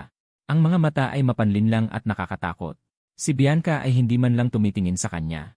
Ang sinasabi ko ay totoo lahat. Si Rafael ay lalong tumawa ng sobra-sobra. Ang boses ay parang nagmula sa impyerno ng Absi. Bianca, alam mo ba kung ano ang mga pinagdaanan ko sa panahong ito? Titig na titig siya sa kanya, hindi man lang kumukurap. Ang kanyang mga mata ay puno ng galit. Kung hindi dahil kay Marco, hindi ako mapapasama sa ganitong kalagayan. Wala na ang trabaho. Nagkaroon ng 15 taong pagkakakulong. Ngunit hindi dapat ganito ang nangyari sa akin. Hindi ako dapat ganito. Bakit? Bakit mo ako sinaktan ng ganito? Bigla siyang tumayo ng hysterical. Kasalanan mo ito. Kasalanan mo ito. Tumingin siya sa akin. Sa harap ng maraming tao. Hindi malaman kung saan niya hinugot. Isang kutsilyong kumikinang ang pilak ang itinutok sa akin. Ang kanyang kilos ay biglaan. Wala akong kamalay-malay. Nanatili akong nakatayong parang estatwa. Nang ako'y nakapagreaksyon, ang kutsilyo ay sasaksak na sa akin tiyan. Si Bianca ay biglang tumayo. Marco. Ngunit huli na ang lahat para makalapit siya. Tanging nakatitig siya habang ako'y pumipikit. Gayunpaman, ang sakit ay hindi dumating ng matagal. Binuksan ko ang aking mga mata. Subalit nakita ko sa aking harapan. Si Bianca ay nakatayo sa isang paa lamang. Pinrotektahan ako ng lubusan. Bianca. Nagulat ako at nanlaki ang aking mga mata. Hinawakan ko ang balikat ng kausap. Nakita ko na ang sinaksak ko ay si Bianca. Si Rafael ay hindi huminto. At baliw na tumawa habang hinaharang ang saksak para sa kanya. Talagang mapagmahal at tapat ka. Ngunit kung tunay kang may malalim na pag-ibig at katapatan, bakit mo pinayagan si Marco na pumalit sa akin sa pagkakasala noon? Bianca. Talagang isa kang masamang babae na gusto ang lahat. Isang tunog ng saksak. Isa pang saksak. Si Rafael ay muling sumaksak sa katawan ni Bianca. Hysterical. Bianca, iyong pagpapabaya. Ang nagtulak kay Marco de la Cruz na isumite ang ebidensya sa pulisya. Ikaw rin ay may sala. Karapat-dapat ka ring mamatay. Malalaking snowflake ang bumubukad sa harap ng aking mga mata. Ang huli kong alaala ay si Bianca na lang. Isang mahinang ngiti na ipinakita sa akin. Siya ay may paos na boses. Sobrang sakit. Marco. Ang pinakapagsisihan ko sa buhay ko ay ang pagpapako sa iyo ng kasalanan. Paumanhin. Ako ang sumira ng iyong buhay. At ako rin ang sumira ng ating relasyon. Alam ko sa sandaling ito ay talagang nagsisi si Bianca. Ngunit wala ng saysay. Noong araw na yon, inalisan si Rafael ng kutsilyo. Habang nakadapa sa lupa, ay patuloy pa rin sa pagsigaw at pagmumura. Bianca ay dali-daling dinala sa ospital. Ang kanyang kamay ay mahigpit na kumapit sa aking braso. Ayaw bitawan. Ang ina ni Bianca ay umiyak halos himatayin. Xiao de la Cruz, pakiusap ng tita mo. Pwede mo bang samahan si Bianca sa ospital? Ngayon ay hindi siya papayag na bitawan ka kahit ano ang sabihin. Siya ay haharap sa 5 taong pagkabilanggo. At nawalan ng kanang binti, naging lumpo. Ang nararapat na parusa ay natanggap na. Mas mahigpit akong hinawakan ni Bianca. Ngunit pagkatapos ng maikling katahimikan, pilit kong binuksan ang bawat daliri niya. Tahimik ang tono. Tita, labis akong nagpapasalamat sa lahat ng ginawa ni Bianca para sa akin. Ngunit ayokong magdulot ng anumang hindi pagkakaintindihan sa aking kasintahan. Umurong ako ng isang hakbang. Hinawakan ang kamay ni Miguel. Si Bianca na nakahiga sa stretcher. Bahagyang kumurap ang kanyang mga talukap. Ay biglang itinulak papasok sa ambulansya. Dahan-dahan niyang iminulat ang kanyang mga mata. Tumingin sa likod. Ngunit wala na siyang makita. Hinawakan ng ina ni Bianca ang kanyang kamay. Bianca, kayanin mo. Huwag mo na siyang isipin. Iminulat ni Bianca ang kanyang mga mata. Ang mga mata ay walang laman sa kawalan. Tumingin siya sa unahan. Ang luha ay hindi na napigilan at bumagsak mula sa kanyang mga sulok ng mata. Walang hanggang kalungkutan. Parang alon na lumulubog sa kanya. Ang sugat ay hindi na sumasakit. Ang sakit sa puso ay nanaig sa lahat. Nanginginig siyang nag-abot ng kamay. Sa kawalan, gusto niyang hawakan ang alaala ni Marco. Ngunit siya'y naging walang hanggang alikabok. Ganap na nawala. Sa wakas, humagulgol si Bianca. Hindi na ako gusto ni Marco. Si Rafael ay nahatulan ng maraming kasalanan kabilang ang sinadyang pagpatay. Sa huli, hinatulan siya ng habambuhay na pagkabilanggo. Ang mga saksak na ginawa ni Bianca ay hindi tumama sa mga mahahalagang bahagi. Kaya nailigtas siya. Matapos pagalingin ang kanyang sakit, siya ay hinatulan ng 5 taon na pagkabilanggo. Kailangan din niyang makulong. Sa araw ng kanyang pagkabilanggo, nabalitaan ni Bianca na siya ay nagpakasal na. Hinawakan niya ang telepono. Tumahimik ng matagal. Ang kanyang ina ay nasa kabilang bintana. Sa labas, tinanong siya. Gusto mo bang makita siya? Tutulungan kita ng nanay na hanapin siya. Hindi na. Sa huli, tumanggi si Bianca. Ibinaba ng ina ang kanyang mga mata. Ang tono ay puno ng walang hanggang kalungkutan at pagsisisi. Nanay, ang paglitaw ko ngayon ay abala lamang para sa kanya. Hindi na siya muling darating para makita ako. Ito ang unang pagkakataon. Kahit si Bianca mismo ay nakatitiyak. Dahil alam niya na hindi ko na talaga mahal ang sarili ko. Si Bianca ay nakulong lamang ng 3 taon. Nagpakita siya ng magandang asal sa bilangguan ng ilang beses. Nakatanggap siya ng pagbawas ng sentensya. Sa araw ng kanyang paglabas, narinig niya mula sa ibang gwardiya ang pinakabagong balita tungkol kay Rafael. Patay na siya. Dahil hindi niya kayang tiisin ang kanyang sariling buhay. Mula noon, wala nang kalayaan. Pinili niyang magpakamatay. Nakatayo sa harap ng bilangguan. Nakatingin sa labas sa hindi na nagbabagang langit. Parang bumalik sa nakaraan si Bianca. Naaalala niya ang isang araw ilang taon na ang nakalipas. Noong nakatayo ako rito mag-isa, ano kaya ang naramdaman ko? Sa mga nakaraang taon, palagi niyang pinaparusahan ang sarili. Paulit-ulit na inaalala ang aking sakit. Nararamdaman ang aking paghihirap. Kaya pinahirapan niya ang sarili hanggang sa hindi na siya makatao. Kaya't hindi niya sinabi kaninuman ang kanyang paglaya. Katulad ko, naglakad din siya ng napakatagal. Hanggang sa namaga at dumugo ang kanyang mga binti. Sa wakas, nakarating siya sa bahay kasal na ibinenta niya. Ngayon ay 8:00 na. May mainit na dilaw na ilaw sa loob ng bahay. At may masarap na amoy ng pagkain na lumalabas. Inisip ni Bianca. Malamang, ang dating bumili ng bahay ay kumakain ng tanghalian. Tumalikod siya at aalis na sana. Biglang may nagnagbukas ng pinto. May lumabas na may dalang cake. Natigilan si Bianca. Ako ay bumalik na. Nag-alinlangan si Bianca kung lalapit ba siya at babati. Ngunit sa sandaling lakasan niya ang loob na humakbang. Isang maliit na figura ang biglang sumubsob sa aking mga bisig. Para siyang masayang ibon. Masayang sumigaw. Tatay, saan ka pupunta? Hindi na nakaalis si Bianca. Bumalot sa kanya ang sakit na parang alon. May anak na ako. Nagulat siyang naisip. Sa susunod na segundo, lumabas din si Miguel. Kinuha niya ang batang babae. Mahinahong sinabi, tatay ay magtatapon ng basura. Babalik din agad. Tatay, dapat mabilis kang bumalik ah. Hindi pa umaalis si tatay. Namimiss ko na si tatay. Marahan kong hinalikan si Miguel sa pisngi. Nahiya ang batang babae at tinakpan ang mga mata. Gumawa ng mga mukha. Gusto ko rin. Gusto ko rin ang ganitong masayang pamilya, sabay kaming tumawa. Hindi na kayang panoorin pa ni Bianca. Wala siyang lakas ng loob na lumapit at bumati. Lumingon siya at tumakas ng takot. Bumagsak ang nyebe. Nagkumpulan ito at bumagsak sa kanyang ulo na matagal ng malamig. Dahan-dahang itinaas ni Bianca ang kanyang ulo. Unti-unting lumipad ang kanyang mga isip. Naalala niya ang maraming taon na ang nakalipas. Ako at siya ay hindi pa graduate. Isang beses, tinanong ko siya kung gusto niya ng babae o lalaki sa hinaharap. Sabi niya, lalaki. Matibay at matatag. Pero gusto ko ng babae. Sinabi ko, Bianca, gagawin kitang at ang anak nating babae. Ang 2 pinakamasayang tao sa mundong ito. Ang luha ay hindi na napigilan at bumuhos ng malakas. Iniisip niya, natupad ko na ang pangarap ko. Ngunit ang taong nasa tabi ko ay hindi na siya. Sa natitirang bahagi ng kanyang buhay, siya ay mabubuhay ng walang hanggan sa pagkakasala. Araw-araw iniisip, gabi-gabi na alala, magsindi ng libo-libong ilaw, upang maging kaaliwan.